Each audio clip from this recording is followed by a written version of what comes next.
To reach the unreached. Eden ടിവിയുടെ Sabbath school പാഠപഠനത്തിലേക്ക് നിങ്ങളെ ഏവരെയും നിസ്തുല്യനായ ക്രിസ്തു യേശുവിന്റെ നാമത്തിൽ സ്വാഗതം ചെയ്തുകൊള്ളുന്നു.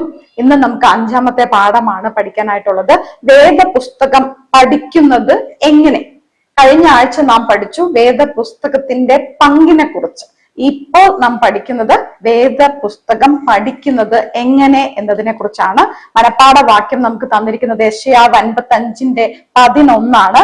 എന്റെ വായിൽ നിന്ന് പുറപ്പെടുന്ന എന്റെ വചനം ആയിരിക്കും, അത് വെറുതെ എന്റെ അടുക്കലേക്ക് മടങ്ങി വരാതെ എനിക്ക് ഇഷ്ടമുള്ളത് നിവർത്തിക്കുകയും ഞാൻ അയച്ച കാര്യം സാധിപ്പിക്കുകയും ചെയ്യും.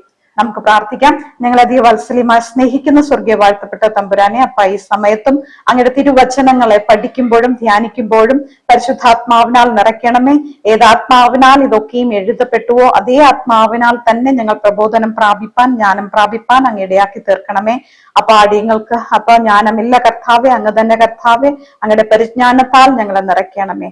സകലവും സമർപ്പിക്കുന്നു യേശു ക്രിസ്തുവിന്റെ നാമത്തിൽ തന്നെ, ആമേൻ.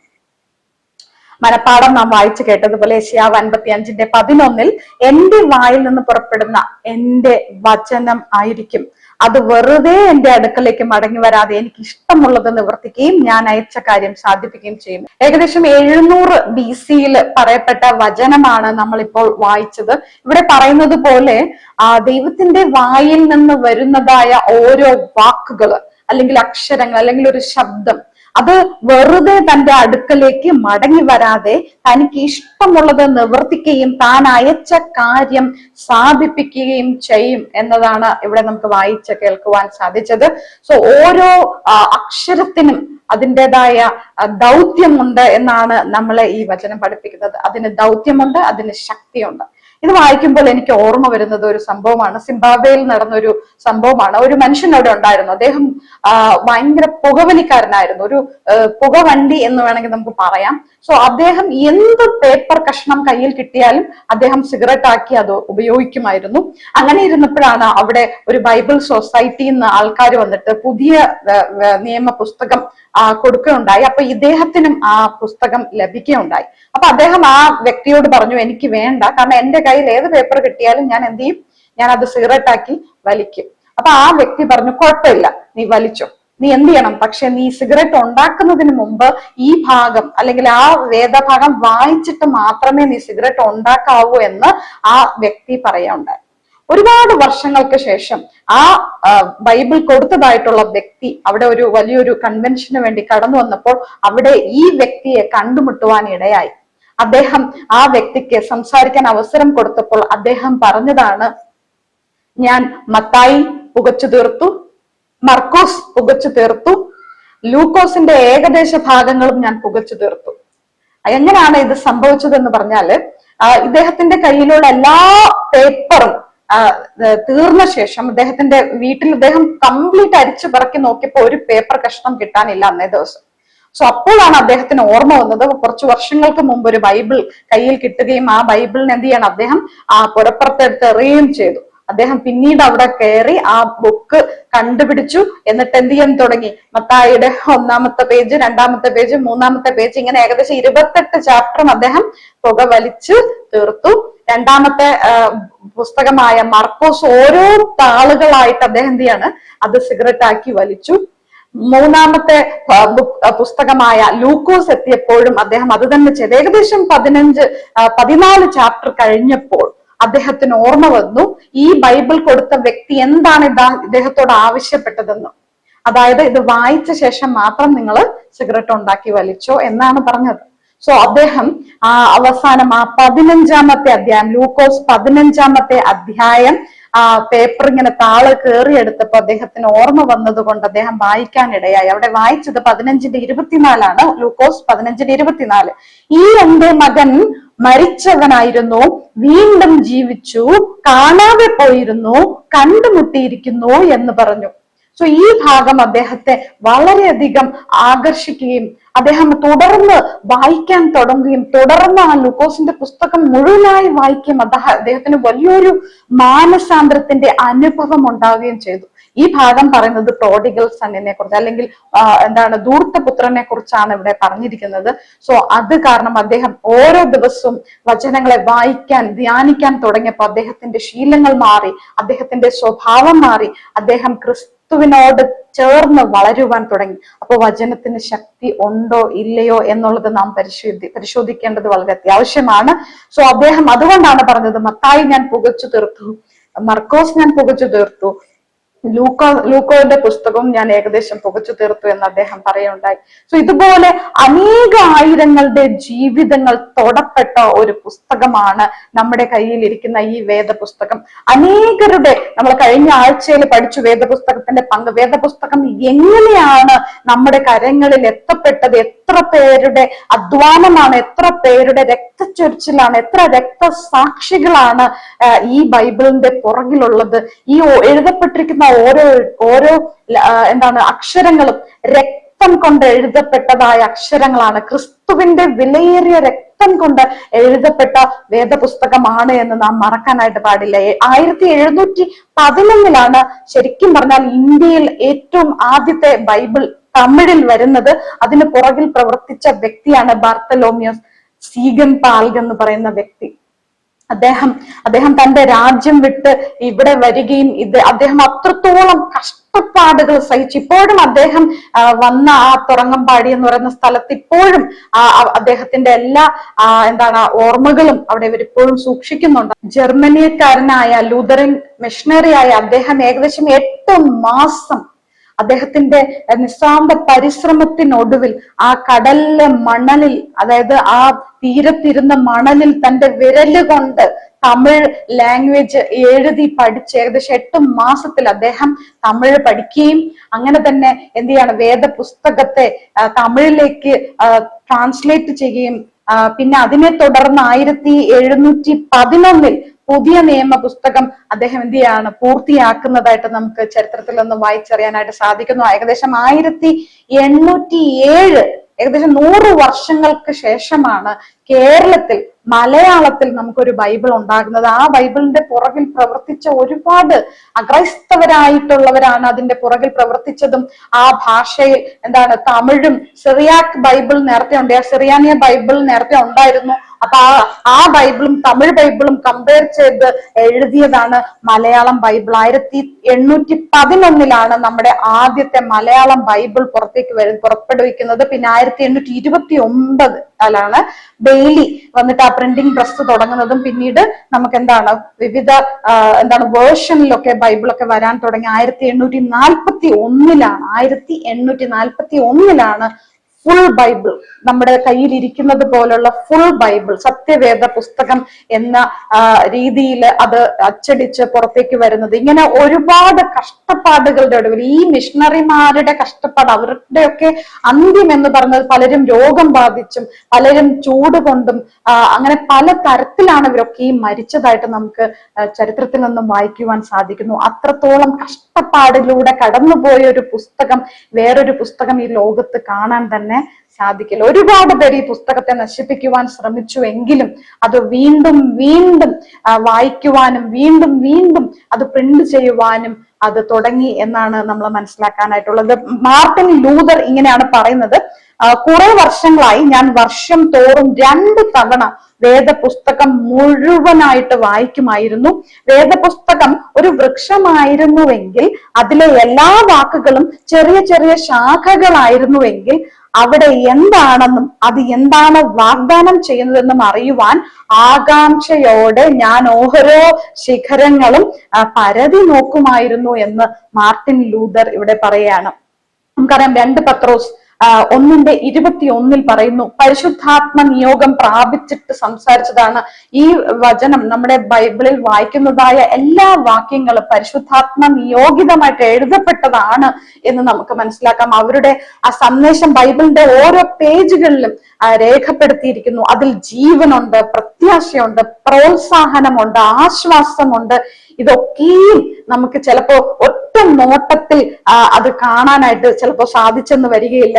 സോ ചില കാര്യങ്ങൾ നമുക്ക് ഒറ്റ നോട്ടത്തിൽ ചിലപ്പോൾ കിട്ടും, ചിലപ്പോൾ മറ്റുള്ളവ കൂടുതൽ ശ്രദ്ധാപൂർവം നമ്മൾ അന്വേഷിച്ചാൽ മാത്രമേ നമുക്ക് കിട്ടുകയുള്ളൂ.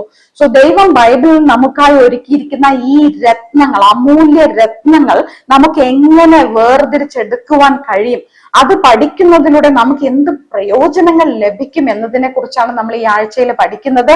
നമ്മൾ ഇവിടെ പഠിക്കുന്നതായിട്ടുള്ള കാര്യം എന്ന് പറയുന്നത് രണ്ട് രീതിയിലാണ്. ഒന്നാമത്തേത് ബൈബിൾ എങ്ങനെയാണ് പഠിക്കേണ്ടത്, ബൈബിൾ പഠിക്കേണ്ട വിധത്തെ കുറിച്ചാണ് നമ്മൾ നോക്കാനായിട്ട് പോകുന്നത്. രണ്ടാമത്തെ ഭാഗത്ത് ബൈബിൾ പഠിക്കുന്നതിന്റെ പ്രയോജനങ്ങൾ എന്തൊക്കെയാണ് എന്നതിനെ കുറിച്ചാണ് നമ്മൾ പഠിക്കാനായിട്ട് പോകുന്നത്. നമ്മളോടുകൂടെ ആയിരിക്കാം. ദൈവം നമ്മളെ അനുഗ്രഹിക്കട്ടെ.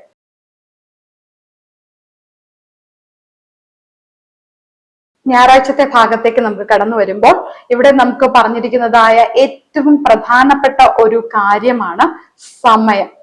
ബൈബിൾ നമ്മൾ എങ്ങനെ പഠിക്കണം എന്നതിനെ കുറിച്ചാണ്. സോ ബൈബിൾ പഠിക്കാനുള്ള 3 മെത്തഡ്സ് ഉണ്ട്. സമയം, സ്ഥലം, അത് എങ്ങനെ പഠിക്കണം എന്നതിനെ കുറിച്ചാണ് നമ്മളിപ്പോ ഞായറാഴ്ചത്തെ ഭാഗത്ത് പഠിക്കുന്നത്. സമയം. നമുക്കൊരു പ്രധാനമന്ത്രിയുമായിട്ട് ഒരു അപ്പോയിന്റ്മെന്റ് ഉണ്ടെന്നിരിക്കട്ടെ, പോട്ടെ. ഒരു പോലീസ് സ്റ്റേഷനിൽ നമ്മളെ വിളിച്ചിരിക്കുകയാണ്, ഒരു സമ്മൻസ് വന്നു, നമ്മൾ അവിടെ പോകേണ്ടതായിട്ടുണ്ട്. നമ്മൾ എങ്ങനെ ആയിരിക്കും ആ സമയം പാലിക്കുന്നത്? ടൈം ഫാക്ടർ, ക്വാളിറ്റി ഫാക്ടർ, ഇതാണ് വളരെ ഇമ്പോർട്ടന്റ് ആണ്. നമ്മൾ എങ്ങനെ പ്രസന്റ് ചെയ്യും, നമ്മൾ എങ്ങനെ അവിടെ എത്തും, അല്ലെ? നമ്മൾ കൃത്യസമയത്ത് നമ്മൾ അവിടെ കൃത്യസമയത്തിന് മുമ്പ് തന്നെ നമ്മൾ ചിലപ്പോൾ അവിടെ പ്രസന്റ് ആയിരിക്കും. അതേസമയം ഒരു കോടതിയിൽ നമ്മുടെ കേസ് വിളിച്ചിട്ടുണ്ട്, നമ്മൾ എങ്ങനെ ആയിരിക്കും അതിനെ അഭിമുഖീകരിക്കുന്നത്? സാരമില്ല, പിന്നീട് പോവാന്നോ, കുഴപ്പമില്ല, അങ്ങനെയാണോ നമ്മൾ ചിന്തിക്കുന്നത്? അപ്പോ ദൈവവുമായിട്ടുള്ള ഒരു ബന്ധത്തിൽ നമ്മൾ സമയത്തിന് എത്ര പ്രാധാന്യം കൊടുക്കണം, എത്ര പ്രാധാന്യം നമ്മൾ കൊടുത്തുകൊണ്ടിരിക്കുന്നു എന്നതിനെ കുറിച്ചാണ് നമ്മൾ ഞായറാഴ്ചത്തെ ഭാഗത്ത് പഠിക്കുന്നത്. ഇവിടെ പറയാണ്, പതിവിലും അല്പം നേരത്തെ ഉറക്കമുണർന്ന് വേദപുസ്തകം വായിക്കുവാൻ വേണ്ടി നിങ്ങൾ എപ്പോഴെങ്കിലും അലാറം ക്രമീകരിച്ചിട്ടുണ്ടോ? ഇത് വളരെ പേഴ്സണൽ ആയിട്ടുള്ള ചോദ്യമാണ്. ഞാൻ ആദ്യത്തെ പാഠം പഠിപ്പിക്കുമ്പോഴും പറഞ്ഞു, ഈ പാഠം എന്ന് പറയുന്നത് it is very very personal ആയിട്ടുള്ള ഒരു പാഠമാണ്. സോ നമ്മൾ ഓരോരുത്തരും നമ്മളോട് ചോദിക്കേണ്ട ഒരു ചോദ്യമാണ്. കിടക്കയിൽ നിന്ന് എഴുന്നേൽക്കുവാൻ പ്രയാസപ്പെട്ട് നമ്മൾ ഘടികാരത്തിലേക്ക് നോക്കിയാലേ നമ്മൾ എന്ത് ചെയ്യും? കുറച്ചും കൂടെ ഒന്ന് ഉറങ്ങണം എന്നുള്ള ഒരു ചിന്തയാണ് നമുക്ക് എല്ലാവരും ഭരിക്കുന്നത്. പക്ഷെ ആ ഉറക്കം വിട്ട്, അതായത് ഒരു കയ്യിൽ കൊള്ളുന്ന വെള്ളം മതി നമ്മുടെ ഉറക്കത്തെ കെടുക്കാനായിട്ട്. നമ്മളെ ജീവിതത്തിൽ പല കാര്യങ്ങളും നേടാനുള്ളൊരു സ്റ്റെപ്പിംഗ് സ്റ്റോൺ ആണ് അത് ഏർലി റൈസിങ് എന്ന് പറയുന്നത്. ഒരു സ്റ്റഡി നടത്തിയതിൽ ഏറ്റവും ഏർലി റൈസിങ്, നേരത്തെ എഴുന്നേൽക്കുന്നവര് ജീവിതത്തിൽ വളരെ സക്സസ്ഫുൾ ആയി എന്നാണ് ആ സ്റ്റഡിയിൽ പറയുന്നത്. സോ നമ്മൾ നേരത്തെ എഴുന്നേൽക്കേണ്ടത് വളരെ അത്യാവശ്യമാണ്. ഇവിടെ മിസസ് വൈറ്റ് ഇങ്ങനെ സ്റ്റെപ്സ് ടു ക്രൈസ്റ്റിൽ പറയുന്നുണ്ട്, തിരുവെഴുത്തുകൾ തിടുക്കത്തിൽ വായിച്ചു തീർക്കുന്നതിൽ നിന്ന് വളരെ കുറച്ച് പ്രയോജനമേയുള്ളൂ. വേദപുസ്തകം മുഴുവൻ വായിച്ചിട്ടും അതിന്റെ മനോഹാരിത കാണുവാനോ അതിന്റെ ആഴമേറിയതും മറഞ്ഞിരിക്കുന്നതുമായ അർത്ഥം ഗ്രഹിക്കുവാനോ ഒരുവന് കഴിയാതെ വന്നേക്കാം എന്നോട് പറയാണ്. നമ്മൾ എങ്ങനെയുള്ള ഒരു റീഡറാണോ? ഒരു സർഫേസ് റീഡർ ആണോ? സർഫേസ് റീഡർ എന്ന് പറഞ്ഞാൽ രാവിലെ എഴുന്നേൽക്കുക, ബൈബിൾ ഇങ്ങനെ എടുത്തിട്ട് ഇങ്ങനെ ഒരു ഭാഗം ഇങ്ങനെ ഒരു ജ്യോത്സ്യ പുസ്തകം പോലെ ഇങ്ങനെ തുറക്കുക, കണ്ണിൽ കാണുന്ന ഒരു വചനം ഇങ്ങനെ സ്പീഡിൽ വായിക്കുക. ചിലർ അതുപോലും ഇല്ലാതെ ജസ്റ്റ് എന്താണ് പുറത്ത് പോകാനൊക്കെ ഇറങ്ങി നിന്നിട്ട് ഇങ്ങനെ ഒരു നേർച്ച പോലെ നിന്നിട്ട് ഇങ്ങനെ എന്തുകൊണ്ടോ ഉരുവിട്ടിട്ട് മന്ത്രം പറഞ്ഞിട്ട് പോകുന്ന പോലെ അങ്ങനെ പോകുന്നവരാണോ? അതോ നിങ്ങൾ സമയം കണ്ടെത്തി ഒരു അപ്പോയിന്റ്മെന്റ്, അല്ലെ? I have an appointment with a special person, അല്ലെ? ഒരു കാമുകൻ കാമുകിയെ കാണാൻ പോകുമ്പോ അവരെങ്ങനെ ആയിരിക്കും പോകുന്നല്ലേ? അവരുടെ ആ ഒരു സമയം, ഇനി എന്ത് തന്നെ അപ്പോയിന്റ്മെന്റ്സ് ഉണ്ടെങ്കിൽ എല്ലാം ഒഴിവാക്കിയിട്ട് അവരെന്ത് ചെയ്യും? ആ അപ്പോയിന്റ്മെന്റ് മീറ്റ് ചെയ്യാനായിട്ട് ശ്രമിക്കും. അതുപോലെ ആണോ നാമം ദൈവവുമായിട്ടുള്ള ബന്ധം? നമ്മൾ എത്രത്തോളം ദൈവവുമായിട്ടുള്ള അപ്പോയിന്റ്മെന്റ് നമ്മൾ വെക്കുന്നവരാണ് എന്ന് നമ്മൾ തിരിച്ചറിയേണ്ടത് വളരെ അത്യാവശ്യമാണ്. അപ്പൊ വേദപുസ്തകം വായിക്കുന്നതിലൂടെ ധാരാളം അനുഗ്രഹങ്ങൾ തീർച്ചയായും ലഭിക്കുന്നുണ്ട്. വേദപുസ്തകം വേഗത്തിൽ വായിച്ചു തീർക്കുന്നത് സാധ്യമാണ്. പക്ഷെ ധാരാളം കാര്യങ്ങൾ നമ്മൾ എന്ത് ചെയ്യും? നഷ്ടപ്പെടുത്തും എന്നുള്ളതാണ്. നമ്മൾ മഹാരാഷ്ട്ര മറ്റ് സ്ഥലങ്ങളിലൊക്കെ പോകുമ്പോൾ നമുക്ക് കിട്ടുന്ന താലി അല്ലെ, മഹാരാഷ്ട്ര താലി അല്ലെങ്കിൽ ഓരോ പ്രദേശത്ത് അല്ലെങ്കിൽ പഞ്ചാബി താലി എന്നൊക്കെ പറഞ്ഞാൽ ഏകദേശം എങ്ങനെ വലിയൊരു പ്ലേറ്റിനകത്ത് ഒരുപാട് ഇങ്ങനെ കുഞ്ഞു കുഞ്ഞു കുഞ്ഞു കുഞ്ഞ് പാത്രങ്ങൾ കാണാം. അതിനകത്തൊക്കെ നമുക്ക് ഇവിടെ നമുക്ക് കിട്ടുന്നു. നമുക്ക് മീൽസ് പറയുമ്പോൾ തന്നെ ഒരുപാട്. ഇതെങ്ങനെയാണ് നമ്മൾ കഴിക്കുന്നത്? നമുക്ക് തോന്നുന്ന പോലെ കഴിക്കും. പായസം കഴിക്കാൻ ഒരു സമയമുണ്ട് അല്ലെ. ഇതെല്ലാം ഒരു ക്രമത്തിലാണ്. നമ്മൾ എല്ലാം കൂടെ നമ്മൾ എന്ത് ചെയ്യത്തില്ല, വാരി വലിച്ച് കഴിക്കാൻ നമുക്ക് സാധിക്കില്ല. സോ അപ്പൊ എല്ലാത്തിനും ഒരു ക്രമമുണ്ട്, എല്ലാത്തിനും ഒരു സമയമുണ്ട്. സോ നമുക്ക് ഒരു കൃത്യമായ സമയത്ത് നമ്മൾ വേദപുസ്തകം വായിക്കേണ്ട ആവശ്യകതയെ കുറിച്ചാണ് നമ്മൾ ഇവിടെ പഠിക്കുന്നത്. നമുക്ക് യിരെമ്യാവ് 29:13 നമ്മൾ വായിക്കുമ്പോൾ, നിങ്ങൾ എന്നെ അന്വേഷിക്കും, പൂർണ്ണ ഹൃദയത്തോടെ അന്വേഷിക്കുമ്പോൾ നിങ്ങൾ എന്നെ കണ്ടെത്തും എന്നാണ് ഇവിടെ പറയുന്നത്. അന്വേഷിക്കും എന്ന് പറയുന്നത് ഡരാഷ് എന്നാണ് അതിന്റെ മൂലപദം. ഡരാഷ് എന്നാണ്, അതായത് വിത്ത് എന്താണ്, to tread, to seek, to frequent എന്നാണ് അർത്ഥം. ടു ട്രെഡ് എന്ന് പറഞ്ഞാല് നമ്മളിപ്പോ ഒരു പുല്ല് ഉള്ള ഒരു പ്രദേശം, ഒരുപാട് കാട് പിടിച്ച ഒരു പ്രദേശത്ത് നമ്മൾ ഒരു രീതിയിൽ തന്നെ നമ്മളിങ്ങനെ സ്ഥിരമായി നടന്നുകൊണ്ടിരിക്കുമ്പോ അവിടെ എന്തുണ്ടാവും, ഒരു പാത ഉണ്ടാവും അല്ലെ. നമ്മൾ സ്ഥിരമായിട്ട് ഒരേ സ്ഥലത്തൂടെ നടക്കുമ്പോൾ ഒരു പാത ഉണ്ടാകുന്നത് പോലെയാണ് ഇവിടെ ദൈവം പറഞ്ഞ് അന്വേഷിക്കുക എന്നതിനെ കൊണ്ട് ഇവിടെ ഉദ്ദേശിക്കുന്നത്. നമ്മളെ ബ്രെയിനിലും ഇങ്ങനെ തന്നെയാണ്, ഒരു പാത്ത് വേ ഫോം ആവും. ഞാൻ സ്ഥിരമായിട്ട് 5 മണിക്ക് എഴുന്നേൽക്കുകയാണ് എങ്കിൽ ഏകദേശം 3 ആഴ്ച കൊണ്ട് 21 ദിവസമാണ് ഒരു ഹാബിറ്റ് ഫോർമേഷൻ എന്ന് പറയുന്നത്. 21 ദിവസം കൊണ്ട് എൻ്റെ സ്വഭാവത്തിന്റെ അതൊരു ജീവിത ശൈലിയായിട്ട് മാറും. എൻ്റെ ആ ഹാബിറ്റ് എൻ്റെ സ്വഭാവമായിട്ട് മാറുകയും കൃത്യസമയത്ത് ആരും എഴുന്നേൽപ്പിക്കാതെ ഒരു അലാറവും കൂടാതെ ഞാൻ എഴുന്നേറ്റ് എന്ത് ചെയ്യും, പ്രാർത്ഥിക്കാനായിട്ട് അല്ലെങ്കിൽ എന്താണ് വാക്യങ്ങൾ വായിക്കുവാനായിട്ട് ഞാൻ തുടങ്ങും എന്നുള്ളതിൽ യാതൊരു സംശയമില്ല. അതുകൊണ്ടാണ് ഈ വചനത്തിൽ പറയുകയാണ് അന്വേഷിക്കുമ്പോൾ ഇങ്ങനെ 2 പ്രാവശ്യം എപ്പോഴും നമ്മുടെ വേദപുസ്തകത്തിൽ നമ്മൾ പരിശോധിക്കുമ്പോൾ വീണ്ടും വീണ്ടും ആവർത്തിച്ച് പറയുന്നത് എന്തിനാണ്? അതിന് കൂടുതൽ എംഫസിസ്, അതിന് കൂടുതൽ പ്രാധാന്യം കൊടുക്കുന്നത് കൊണ്ടാണ് അത് വീണ്ടും അതേ വാക്കുകൾ ആവർത്തിക്കുന്നത്. സോ ഇതുപോലെ ആയിരിക്കണം നമ്മൾ ദൈവത്തെ അന്വേഷിക്കേണ്ടത്. അപ്പോ അന്വേഷിക്കുമ്പോൾ അതിൻ്റെതായ ഒരു സമയം നമ്മൾ തീർച്ചയായിട്ടും കാത്തു സൂക്ഷിക്കേണ്ടത് വളരെ അത്യാവശ്യമാണ്. നമുക്കറിയാം യേശു ക്രിസ്തു ഈ ഭൂമിയിലായിരുന്നപ്പോൾ എന്താണ് അത് നമ്മൾ കൂടുതലായിട്ട് ഇനി അടുത്ത ഭാഗങ്ങളിൽ നമ്മൾ പഠിക്കുന്നുണ്ട്. അതിരാവിലെ ഇരുട്ടോടെ എന്നാണ് മർക്കോസിന്റെ പുസ്തകത്തിൽ പറയുന്നത്.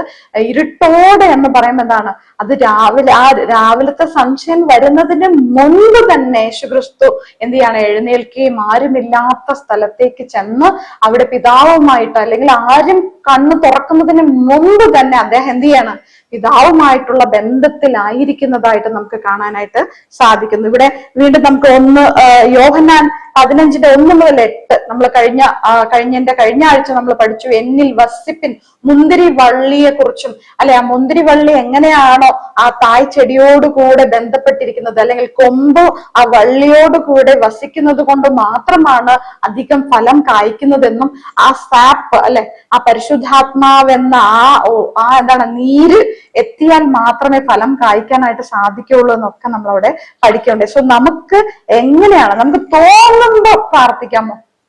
എപ്പോ വേണോ പ്രാർത്ഥിക്കാം, ഇടപെടാതെ പ്രാർത്ഥിക്കാനാണ് ദൈവം പറഞ്ഞിരിക്കുന്നത്. എന്നിരുന്നാലും നമുക്കൊരു കൃത്യസമയം, പ്രാർത്ഥനയ്ക്ക് ഒരു കൃത്യസമയം പാലിക്കേണ്ടത് നമുക്ക് വളരെ അത്യാവശ്യമാണ് എന്നാണ് നമ്മൾ ഈ ഞായറാഴ്ചത്തെ ഭാഗത്ത് നമ്മൾ പഠിക്കുന്നത്. സോ നമ്മൾ സങ്കീർത്തനം 46:10 വായിക്കുമ്പോൾ അവിടെ നമുക്ക് ഇങ്ങനെ വായിക്കാനായിട്ട് സാധിക്കുന്നു. നിന്റെ ഹൃദയത്തിലെ ആഗ്രഹങ്ങളെ ദൈവം നമുക്ക് തരും എന്നുള്ളതാണ് നമുക്ക് അവിടെ വായിക്കാൻ സാധിക്കുന്നത്. മിണ്ടാതിരുന്ന് ഞാൻ ദൈവമെന്ന് അറിഞ്ഞുകൊള്ളുവിൻ. നമുക്കവിടെ 37:4 വായിക്കുമ്പോൾ അവിടെ പറയുന്നു, യഹോവയിൽ തന്നെ രസിച്ചു കൊള്ളുക, അവൻ നിന്റെ ഹൃദയത്തിലെ ആഗ്രഹങ്ങളെ നിനക്ക് തരും എന്നിവിടെ പറയാണ്. സോ ദൈവം നമ്മുടെ ഹൃദയത്തിലെ ആഗ്രഹങ്ങളെ അതെന്താണ്, അതിനെ ഷേപ്പ് ചെയ്യണം. നമ്മൾ ആഗ്രഹിക്കുന്നതിന് മുമ്പ് തന്നെ ദൈവത്തിന് അറിയാം അല്ലെ. ഹൃദയത്തിലെ ആഗ്രഹങ്ങൾ എന്ത് ചെയ്യും, നിനക്ക് തരും എന്നിവിടെ നമ്മൾ വായിക്കേണ്ട. യഹോവയിൽ തന്നെ രസിച്ചു കൊള്ളുക. നമുക്ക് അങ്ങനെ ദൈവം നമ്മുടെ ഹൃദയത്തിലെ ആഗ്രഹങ്ങളെ തരണമെങ്കിൽ ദൈവം നമ്മൾ എന്താണ് ചെയ്യേണ്ടത്? യഹോവയിൽ തന്നെ രസിച്ചു കൊള്ളുക എന്നിവിടെ പറഞ്ഞിരിക്കുന്നു.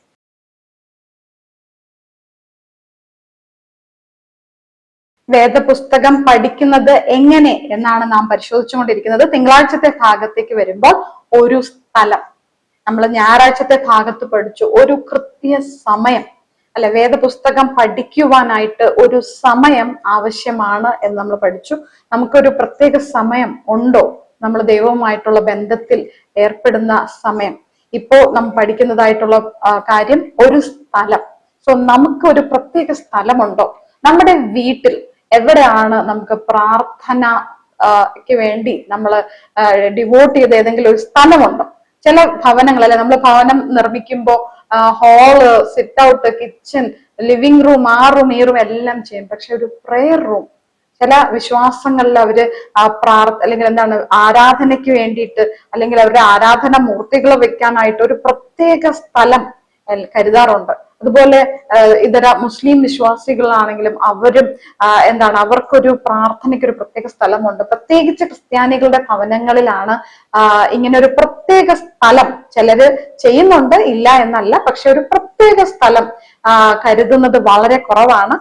പക്ഷെ നാമും നമ്മുടെ ഭവനങ്ങൾ ഉണ്ടാക്കുമ്പോൾ തീർച്ചയായിട്ടും അങ്ങനെ ഒരു സ്ഥലം ഉള്ളത് വളരെ നല്ലതാണ്. കാരണം നമ്മൾ പ്രാർത്ഥിക്കുമ്പോഴും വചനം വായിക്കുമ്പോഴും നമുക്കൊരു പ്രത്യേക സ്ഥലം ഉണ്ടെങ്കിൽ മാത്രമേ നമ്മൾ എന്ത് ചെയ്യുള്ളൂ, നമ്മൾ കൂടുതൽ ഡീപ്പായിട്ട് ആഴത്തിൽ പഠിക്കണമെങ്കിൽ എന്ത് ചെയ്യണം? നമ്മൾ ഇരിക്കണം, ഇരുന്ന് വേണം നമ്മൾ പഠിക്കാൻ. നമുക്കറിയാം എലീശയ്ക്ക് വേണ്ടി ശുനേംകാരി ചെയ്തതായ ഒരു സൽക്കർമ്മം അല്ലെ, മേൽ വീട്ടിൽ എന്ത് ചെയ്യാണ്, മാളിക മുറിയില് ഒരു ടേബിള്, ഒരു ചെയറ് അല്ലെ, നാൽക്കാലി കൊടുത്തു, പിന്നെന്താണ്, വെളിച്ചത്തിന് വേണ്ടിയിട്ട് ലാമ്പ് കൊടുത്തു. ഇങ്ങനെ നമുക്ക് ആ ഒരു രീതി നമ്മുടെ ഭവനങ്ങളിൽ ഉണ്ടായിരിക്കേണ്ടത് വളരെ അത്യാവശ്യമാണ്. അത് നമുക്കിപ്പോ ഏതെങ്കിലും ഒരു മൂലയാവട്ടെ, ഒരു കോർണർ ആവട്ടെ, അല്ലെങ്കിൽ ഒരു ചെയർ ആവട്ടെ, അല്ലെങ്കിൽ ഒരു ടേബിൾ ആവട്ടെ, ആ വസ്തു കാണുമ്പോൾ തന്നെ നമുക്ക് എന്ത് ചെയ്യണം? നമുക്ക് അവിടെ ഇരിക്കണം, അല്ലെങ്കിൽ നമുക്ക് അവിടെ ഇരുന്നു കൊണ്ട് അടുത്ത വചനം വായിക്കണം എന്നുള്ളൊരു തോന്നൽ നമുക്കുണ്ടാവും. കാരണം മർക്കോസിന്റെ പുസ്തകം 1:35 ഇവിടെ പറയണം, അതികാലത്ത് ഇരുട്ടോടെ അവൻ എഴുന്നേറ്റ് പുറപ്പെട്ട് ഒരു നിർജ്ജന സ്ഥലത്ത് ചെന്ന് പ്രാർത്ഥിച്ചു എന്നാണ്. യേശു ക്രിസ്തുവിന് ഇങ്ങനെ ഇരുട്ടോടെ എഴുന്നേറ്റ് ഒരു നിർജ്ജന സ്ഥലത്തൊക്കെ പോയിരുന്ന് പ്രാർത്ഥിക്കേണ്ട ആവശ്യമുണ്ടോ എന്ന് ചിലപ്പോൾ നമുക്ക് ചിന്തിക്കേണ്ടതായിട്ട് ഉണ്ടാവും അല്ലെ. ഒരു എന്താണ്, ദൈവമാണ് അല്ലെ, ദൈവപുത്രനാണ്. അപ്പൊ ദൈവപുത്രന് ഇരുട്ടോടെ എഴുന്നേറ്റ് ഒരു പ്രത്യേക സ്ഥലം, അതായത് ഒരു വിൽഡർനെസ്, ഇവിടെ പറയുന്നത് വിൽഡർനെസ്, അതായത് ഒരു മനുഷ്യനും എത്തിപ്പെടാത്തൊരു സ്ഥലം കണ്ടെത്തി അവിടെയാണ് യേശുക്രിസ്തു കടന്നു ചെന്നത് എന്ന് നമുക്ക് മനസ്സിലാക്കാനായിട്ട് സാധിക്കും. അപ്പൊ യേശുക്രിസ്തുവിന് അങ്ങനെ ആവശ്യമായി വന്നു എങ്കിൽ നമുക്ക് എത്രത്തോളം ആവശ്യമാണ് എന്ന് നമ്മൾ മനസ്സിലാക്കേണ്ടതായിട്ടുണ്ട്. ഈ മർക്കോസിന്റെ പുസ്തകം 1:35 ഇങ്ങനെ പറയുന്നതിന് മുൻപ് എന്താണ് സംഭവിച്ചതെന്ന് നമ്മൾ വായിച്ചാല്, അന്നത്തെ ദിവസം എന്ന് പറയുന്നത് കർത്താവായ യേശുവിന്റെ ഇഹലോക ശുശ്രൂഷയിൽ വെച്ച് ഏറ്റവും ബിസിയസ്റ്റ് ഡേ ആയിരുന്നു അത് എന്ന് നമ്മൾ മറക്കരുത്. കാരണം അന്നേ ദിവസം സിനഗോഗില് എന്താണ്, പള്ളിയില് ഒരു ഭൂതഗ്രസ്തനെ സുഖപ്പെടുത്തി, പിന്നെ പത്രോസിന്റെ അമ്മായിയെ സുഖപ്പെടുത്തി, പിന്നെ വൈകുന്നേരം ആയപ്പോ തന്നെ ആ പട്ടണത്തിലുള്ള സകലമാന രോഗികളെയും ക്രിസ്തുവിന്റെ അടുക്ക് കൊണ്ടുവരികയും ഇവരൊക്കെയും എന്താണ്, വെറും കൈയോടെ പറഞ്ഞു വിട്ടില്ല, എല്ലാവരെയും സൗഖ്യപ്പെടുത്തിയാണ് യേശു പറഞ്ഞയച്ചത്. അപ്പൊ അത്രത്തോളം ബിസി ആയിട്ടുള്ള ഒരു ദിവസത്തിന് ശേഷം അദ്ദേഹം എന്ത് ചെയ്യാണ്, ഇരുട്ടോടെ, കൂടുതലൊന്നും വെയിറ്റ് ചെയ്തില്ല, ഇരുട്ടോടെ തന്നെ എന്ത് ചെയ്യാണ്, പിതാവിന്റെ അടുക്കൽ ഓടി ചെല്ലുന്ന ക്രിസ്തുവിനെയാണ് നമുക്ക് കാണാനായിട്ട് സാധിക്കുന്നത്. നമുക്ക് പ്രശ്നങ്ങൾ കൂടുമ്പോൾ, നമുക്ക് എപ്പോഴാണോ ദൈവത്തിന്റെ ശക്തി കൂടുതലായിട്ട് ആവശ്യം വരിക, അത്രത്തോളം നമ്മൾ എന്ത് ചെയ്യണം, we have to withdraw from people and spend time with the Father. അപ്പൊ പിതാവുമായിട്ട് നമ്മൾ കൂടുതൽ സമയം ചെലവിടേണ്ടത് നമ്മുടെ ഡിമാൻഡ്സ് കൂടുന്നതിനനുസരിച്ച് എന്ത് ചെയ്യണം, വിഡ്രോ ചെയ്യണം. അവിടുന്ന് മാറി എന്ത് ചെയ്യണം, പിതാവുമായിട്ട് സമയം സ്പെൻഡ് ചെയ്യുക. വീണ്ടും ചെന്ന് എന്ത് ചെയ്യാണ്, നമ്മുടെ പ്രശ്നങ്ങളെ നേരിടുക. വീണ്ടും എന്ത് ചെയ്യണം, വീണ്ടും പിതാവിന്റെ അടുക്കൽ വന്ന് ശക്തി പ്രാപിക്കുക. ഇതായത് ഈ പാറ്റേൺ ആണ് യേശു ക്രിസ്തു അവലംബിച്ചതായിട്ട് നമുക്ക് അവിടെ കാണാനായിട്ട് സാധിക്കുന്നു. നമുക്ക് വീണ്ടും 1 ദിനവൃത്താന്തം 16:11 വായിക്കുമ്പോൾ അവിടെ പറയുന്നു, യഹോവയെയും അവന്റെ ശക്തിയെയും തേടുവിൻ, അവന്റെ മുഖം നിരന്തരം അന്വേഷിപ്പിൻ, അവന്റെ ദാസനായ ഇസ്രായേലിന്റെ സന്താനമേ, അവന്റെ വൃതന്മാരായ യാക്കോബ് പുത്രന്മാരെ, അവൻ ചെയ്ത അത്ഭുതങ്ങളും അവർ അരുളി ചെയ്ത അടയാളങ്ങളും വിധികളും ഓർത്തുകൊള്ളുവിൻ എന്നിവിടെ പറഞ്ഞിരിക്കുകയാണ്. നമുക്ക് ദൈവത്തിന്റെ മുഖം അന്വേഷിക്കാൻ കിട്ടുന്ന ഒരവസരവും നാം പാഴാക്കാൻ പാടില്ല. നമുക്കൊരു പ്രത്യേക സമയം ആവശ്യമാണ്, നമുക്കൊരു പ്രത്യേക സ്ഥലം ആവശ്യമാണ്. ഒരു പക്ഷെ നമുക്ക് അങ്ങനെ ശീലമില്ലാത്തൊരു വ്യക്തി ആയിരിക്കാം. നാം എന്താണ് ചെയ്യേണ്ടത്? ശരി, നാളെ തൊട്ട് ഞാൻ രാവിലെ എഴുന്നേറ്റ് പ്രാർത്ഥിക്കാൻ പോകുന്നു എന്ന് തീരുമാനിക്കുന്ന ഒരു വ്യക്തിയാണ് എങ്കിൽ അടുത്ത പാഠത്തിൽ നമ്മൾ എന്തൊക്കെ ചെയ്യാം എന്ന് നമുക്ക് കൂടുതലായിട്ട് പരിശോധിക്കാവുന്നതാണ്. ശരിയായ സമയവും സ്ഥലവും കണ്ടെത്തി കഴിഞ്ഞാൽ നമുക്ക് ഇതൊരു പതിവ് പ്രവർത്തനമാക്കി മാറ്റാം. ഞാൻ പറഞ്ഞതുപോലെ ഏകദേശം 3 ആഴ്ച നാം ഇത് പിന്തുടരുകയാണ് എങ്കിൽ തീർച്ചയായിട്ടും നമുക്ക് ഈ സ്വഭാവം, നമ്മുടെ ഈ ശീലം ഒരു സ്വഭാവമായി മാറും. കാരണം പ്രത്യേക സാഹചര്യങ്ങൾ കാരണം നമുക്ക് ആ സമയം നഷ്ടമായേക്കാം. പക്ഷെ നമ്മുടെ ദൈനംദിന ബൈബിൾ പഠനം കൂടാതെ കൂടുതൽ സമയം കടന്നു പോകാൻ അനുവദിക്കരുത്. ഓക്കെ, രാവിലെ ഇന്നൊന്ന് മിസ്സായി എങ്കിൽ കൂടെ നമ്മൾ എന്ത് ചെയ്യണം? ഇപ്പൊ ഡ്രൈവർമാര് അല്ലെങ്കിൽ ട്രെയിനൊക്കെ നമ്മൾ സഞ്ചരിക്കും അല്ലെ, അപ്പൊ 1 മണിക്കൂർ താമസിച്ചോ വൈകി ഓടുന്നു എന്ന് പറഞ്ഞാലും ചില സ്ഥലങ്ങളിൽ അവർ എന്ത് ചെയ്യും? അത് മേക്കപ്പ് ചെയ്തിട്ട് വീണ്ടും കൃത്യസമയം പാലിക്കുന്നതായിട്ട് നമുക്ക് കാണാം. അതുപോലെ നമ്മൾ ഇടയ്ക്ക് മിസ് ചെയ്താലും വീണ്ടും നമ്മൾ എന്ത് ചെയ്യാണ്? ആ ഓട്ടം തുടർന്ന് ഓടാനായിട്ട് നമ്മൾ ശ്രമിക്കണം. ഇതൊരു വലിയൊരു ലോങ് റണ്ണാണ്. ഒരു ലോങ് റൺ എന്ന് പറയുന്ന ഒരു വലിയൊരു മാരത്തോൺ ഓട്ടമാണ്. ആദ്യം നല്ല തുടക്കത്തിൽ നമ്മൾ നല്ല പൂർണ്ണ ശക്തിയോടെ ഓടും. പക്ഷെ കുറെ കഴിയുമ്പോൾ നമ്മൾ തളരും, അപ്പൊ ഒന്ന് ക്ഷീണിക്കും, അപ്പൊ ഒന്ന് നമ്മൾ റെസ്റ്റ് എടുക്കും. പക്ഷെ റെസ്റ്റ് എടുത്താലും നെവർ ക്വിറ്റ്. എന്ത് ചെയ്യാൻ പാടില്ല? ഒരിക്കലും നമ്മൾ എന്ത് ചെയ്യാൻ തോറ്റു പോകരുത്, തോറ്റ് പിന്മാറരുത്. മുൻപോട്ട് വെച്ച കാലം മുൻപോട്ട് തന്നെ വെച്ച് എന്താണ് ആ ലാക്കിലേക്ക് അല്ലെങ്കിൽ ലക്ഷ്യം നോക്കി നമ്മൾ ഓടേണ്ടത് വളരെ അത്യാവശ്യമാണ്. നമുക്ക് പ്രത്യേക സ്ഥലം, do you have a spot to pray or study the Bible at home?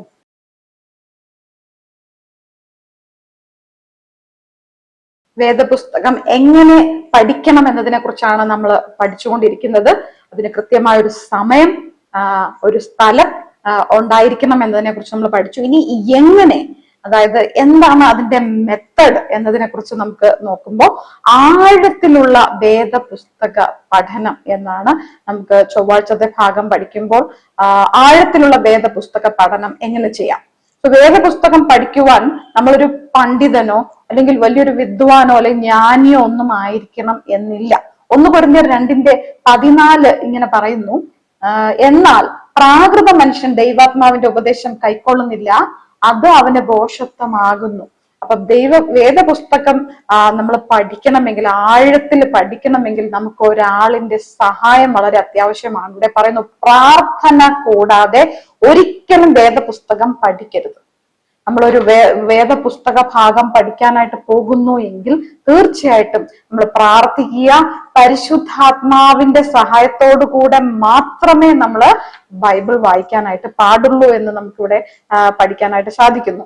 ഒന്നാമത്തെ കാര്യം, നമ്മൾ ചെയ്യേണ്ട 4 കാര്യങ്ങളാണ്. അതിൽ ഒന്നാമത്തെ കാര്യം എന്ന് പറയുന്നത് പ്രാർത്ഥിക്കുക. പ്രാർത്ഥിച്ച് പരിശുദ്ധാത്മാവിന്റെ സഹായത്തോടു കൂടെ നമ്മൾ എന്ത് ചെയ്യണം? വായിക്കണം. വായിക്കുന്നതും പഠിക്കുന്നതും തമ്മിൽ വ്യത്യാസമുണ്ട് അല്ലെ? വായിക്കുക എന്ന് പറഞ്ഞാൽ reading, just reading, surface reading. വായിച്ചത് കൊണ്ട് കുറെ കഴിഞ്ഞ് നമ്മളൊരു ഉച്ചയൊക്കെ ആകുമ്പോൾ നമ്മൾ എന്താണ് വായിച്ചതെന്ന് എന്തെങ്കിലും ഓർമ്മ കാണും? ഇല്ല. വൈകുന്നേരം ആകുമ്പോൾ ഒട്ടുമില്ല. രാത്രി കിടക്കാൻ ചെല്ലുമ്പോൾ നമ്മൾ രാവിലെ എന്താണ് വായിച്ചതെന്ന് ഒരു ഓർമ്മയും കാണില്ല. ഓർമ്മയിൽ സൂക്ഷിക്കാൻ ഒരു വഴിയാണ് വായിക്കുക, എഴുതുക. വായിച്ചാൽ മാത്രം പോരാ, നമ്മൾ അത് എന്ത് ചെയ്യണം? എഴുതുകയും വേണം. കാരണം നമ്മൾ എഴുതുമ്പോൾ ശരിക്കും ഇത് ബ്രെയിനിൽ കൂടുതൽ രജിസ്റ്റർ ചെയ്യുവാനായിട്ട് നമ്മളെ സഹായിക്കും. നമ്മളത് എളുപ്പം മറക്കുകയില്ല. ഒന്നാമതായിട്ട് നമ്മൾ പ്രാർത്ഥിച്ച് മാത്രമേ വേദപുസ്തകം വായിക്കാൻ പാടുള്ളൂ. രണ്ടാമതായിട്ട്, അപ്പൊ നമ്മൾ ആദ്യം പ്രാർത്ഥിക്കുമ്പോൾ എന്താണ്? നിങ്ങളുടെ പഠനത്തിൽ വഴികാട്ടിയാകാൻ പരിശുദ്ധാത്മാവിനെ നമ്മൾ ക്ഷണിക്കുകയാണ് ചെയ്യുന്നത്. വായിക്കുന്നത് നമുക്ക് മനസ്സിലാകത്തക്ക വിധം എന്ത് ചെയ്യണം? പരിശുദ്ധാത്മാവ് നമ്മുടെ ഹൃദയത്തെയും മനസ്സിനെയും സ്പർശിക്കും. രണ്ടാമതായിട്ട് നമ്മൾ വായനയും മനസ്സിലാക്കലും അല്ലെ? നമ്മൾ അത് വായിച്ച് എഴുതുമ്പോൾ അത് കുറച്ചും കൂടെ നമുക്ക് എന്ത് ചെയ്യണം? ആഴത്തില് അത് ഗ്രഹിക്കാനും അത് ആഴത്തിൽ പതിയാനും ഇടയാവും. നമ്മൾ ചില കാര്യങ്ങൾ, സ്കൂളിൽ പഠിക്കുന്ന കാര്യങ്ങൾ, കോളേജിൽ പഠിക്കുന്ന കാര്യങ്ങൾ, ടീച്ചർ ചിലപ്പോൾ ഒരുപാട് കാര്യങ്ങൾ പഠിപ്പിക്കും. പക്ഷെ നമുക്കെന്ത് മനസ്സിലായി എന്ന് എന്റെ സ്വന്തം ഭാഷയിൽ അല്ലെങ്കിൽ എനിക്ക് മനസ്സിലാകുന്ന രീതിയിൽ ഞാൻ നോട്ട്സ് എടുത്താൽ മാത്രമേ എനിക്ക് പഠിക്കാനായിട്ട് സാധിക്കുള്ളൂ. അങ്ങനെ പലരും പറയുന്നത് കേട്ടിട്ടുണ്ട്, എന്റെ നോട്ട്സ് പഠിച്ചാലേ എനിക്ക് ഓർമ്മ നിൽക്കുള്ളൂ എന്ന്. അതുപോലെ നിങ്ങൾ എന്ത് ചെയ്യണം, ഈ ഓരോ വാക്യങ്ങൾ വായിക്കുമ്പോഴും പഠിക്കുമ്പോഴും അതെന്ത് ചെയ്യണം, നമുക്ക് മനസ്സിലാകുന്ന രീതിയിൽ നമ്മൾ നമ്മുടെ ഒരു ജേർണലിൽ അല്ലെങ്കിൽ ഒരു നോട്ട് പുസ്തകത്തിൽ എഴുതി വെക്കേണ്ടത് വളരെ അത്യാവശ്യമാണ്. സോ വേദ പുസ്തക പഠനത്തിനായിട്ട് നമ്മൾ ഇരിക്കുമ്പോൾ നമുക്ക് ആവശ്യമായിട്ടുള്ള 3 കാര്യങ്ങളാണ്. എന്തൊക്കെയാണ്? ബൈബിൾ വേണം, ഒരു നോട്ട് ബുക്ക് വേണം, ഒരു പേന വേണം. ഈ 3 കാര്യങ്ങൾ ഉണ്ടെങ്കിൽ നിങ്ങൾക്ക് എവിടെ ഇരുന്ന് എന്ത് ചെയ്യാം, വേദപുസ്തക പഠനം തുടങ്ങാവുന്നതാണ്. സോ ബൈബിളിൽ നിന്ന് ഒരു വാക്യമോ അല്ലെങ്കിൽ ഒരു ഭാഗമോ, നിങ്ങൾ ഒരു 2 ചാപ്റ്റർ 3 ചാപ്റ്റർ ഒന്നും വായിച്ച് തീർക്കണമെന്നില്ല. ഒരു വചനം നിങ്ങൾ വായിച്ചാലും ആ വചനത്തിൽ നിന്നും നിങ്ങൾ ഗ്രഹിക്കുന്ന കാര്യങ്ങൾ എഴുതുക, അല്ലെങ്കിൽ ആ വചനത്തിൽ നിങ്ങളെ സ്വാധീനിച്ച, നിങ്ങളെ തൊട്ട വചനത്തെ എന്ത് ചെയ്യുക, ആ ജേർണലിൽ എഴുതി വെക്കുക. ഇതാണ് രണ്ടാമത്തെ മെത്തേഡ്. നമ്മൾ എത്ര എഴുതി വെക്കുന്നോ അത്രത്തോളം നമുക്ക് എന്താണ്, നമുക്കത് ഓർമ്മയിൽ സൂക്ഷിക്കാനായിട്ട് സാധിക്കും. ഇവിടെ 4 മെത്തേഡ് പറയുന്നുവെങ്കിൽ നമുക്ക് പാലിക്കേണ്ട 7 സ്റ്റെപ്പുകളെ കുറിച്ച് പഠിക്കുന്നുണ്ട്. ഒന്നാമത് പ്രാർത്ഥിക്കണം. രണ്ടാമത് നമ്മൾ ഏത് ഭാഗമാണ് വായിക്കാനായിട്ട് പോകുന്നതെന്ന് നമ്മൾ തിരഞ്ഞെടുക്കേണ്ടത് വളരെ അത്യാവശ്യമാണ്. നമ്മൾ തിരഞ്ഞെടുത്താലല്ലേ പറ്റുള്ളൂ, അല്ലാതെ നമ്മൾ വെറുതെ ബൈബിൾ ഇങ്ങനെ തുറന്നിട്ട് കാണുന്നിടത്ത് ഇങ്ങനെ വായിക്കുന്നത് ശരിയായ പ്രവൃത്തി അല്ല. അതുകൊണ്ട് തന്നെ നമ്മൾ എന്ത് ചെയ്യണം, അത് തിരഞ്ഞെടുക്കണം. നമ്മൾ ഏത് വചനമാണ്, അല്ലെങ്കിൽ ഏത് പുസ്തകത്തിൽ നിന്നാണ് ഞാൻ വായിക്കാൻ പോകുന്നത്, ഇല്ലെങ്കിൽ ഏത് ഉപമയാണ് ഞാൻ വായിക്കാൻ പോകുന്നത്, നമ്മൾ എന്ത് ചെയ്യണം, ആദ്യം സെലക്ട് ചെയ്യണം. അപ്പൊ അങ്ങനെ സെലക്ട് ചെയ്യുമ്പോൾ ആദ്യമായിട്ട് വായിക്കാൻ പോകുന്ന ഒരു വ്യക്തിയോട് നമുക്ക് പറയാനുള്ളത്, ഏറ്റവും എന്താണ് ഡിഫിക്കൽട്ട് ആയിട്ടുള്ള അല്ലെങ്കിൽ വായിക്കാൻ കഠിനമായിട്ടുള്ള പുസ്തകങ്ങൾ എടുക്കരുത്. പ്രത്യേകിച്ച് ലേവ്യ പുസ്തകമോ സംഖ്യാ പുസ്തകം അല്ലെങ്കിൽ എന്താണ് വെളിപ്പാട് പോലെയുള്ള പുസ്തകങ്ങൾ ബിഗിനേഴ്സ് തീർച്ചയായിട്ടും എടുക്കാനായിട്ട് ശ്രമിക്കരുത്. നമ്മൾ ബിഗിനേഴ്സ് ആണ്, നമ്മൾ അധികം വേദപുസ്തകം വായിച്ച് ശീലമില്ലാത്തൊരു വ്യക്തിയാണെങ്കിൽ തീർച്ചയായിട്ടും നിങ്ങൾക്ക് യോനയുടെ പുസ്തകം വായിക്കാം, 4 ചാപ്റ്ററേ ഉള്ളൂ. പിന്നെ നമുക്ക് ഫിലിപ്പിയരുടെ പുസ്തകം 4 ചാപ്റ്ററേ ഉള്ളൂ. പിന്നെ 1 യോഹന്നാന്റെ പുസ്തകം വെറും 5 കുഞ്ഞു ചാപ്റ്റേഴ്സ് ആണ്. പിന്നെ മർക്കോസിന്റെ പുസ്തകം 16 ചാപ്റ്റർ. മർക്കോസിന്റെ പുസ്തകം എന്ന് പറയുന്നത് ഫാസ്റ്റസ്റ്റ് ഗോസ്പൽ ആണ്.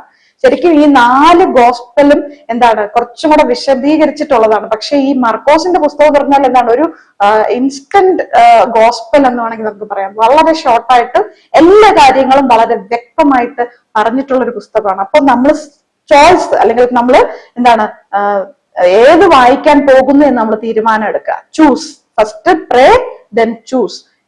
3ാമത്തെ കാര്യമാണ് റൈറ്റ് ഇറ്റ്, എഴുതുക എന്നുള്ളത്.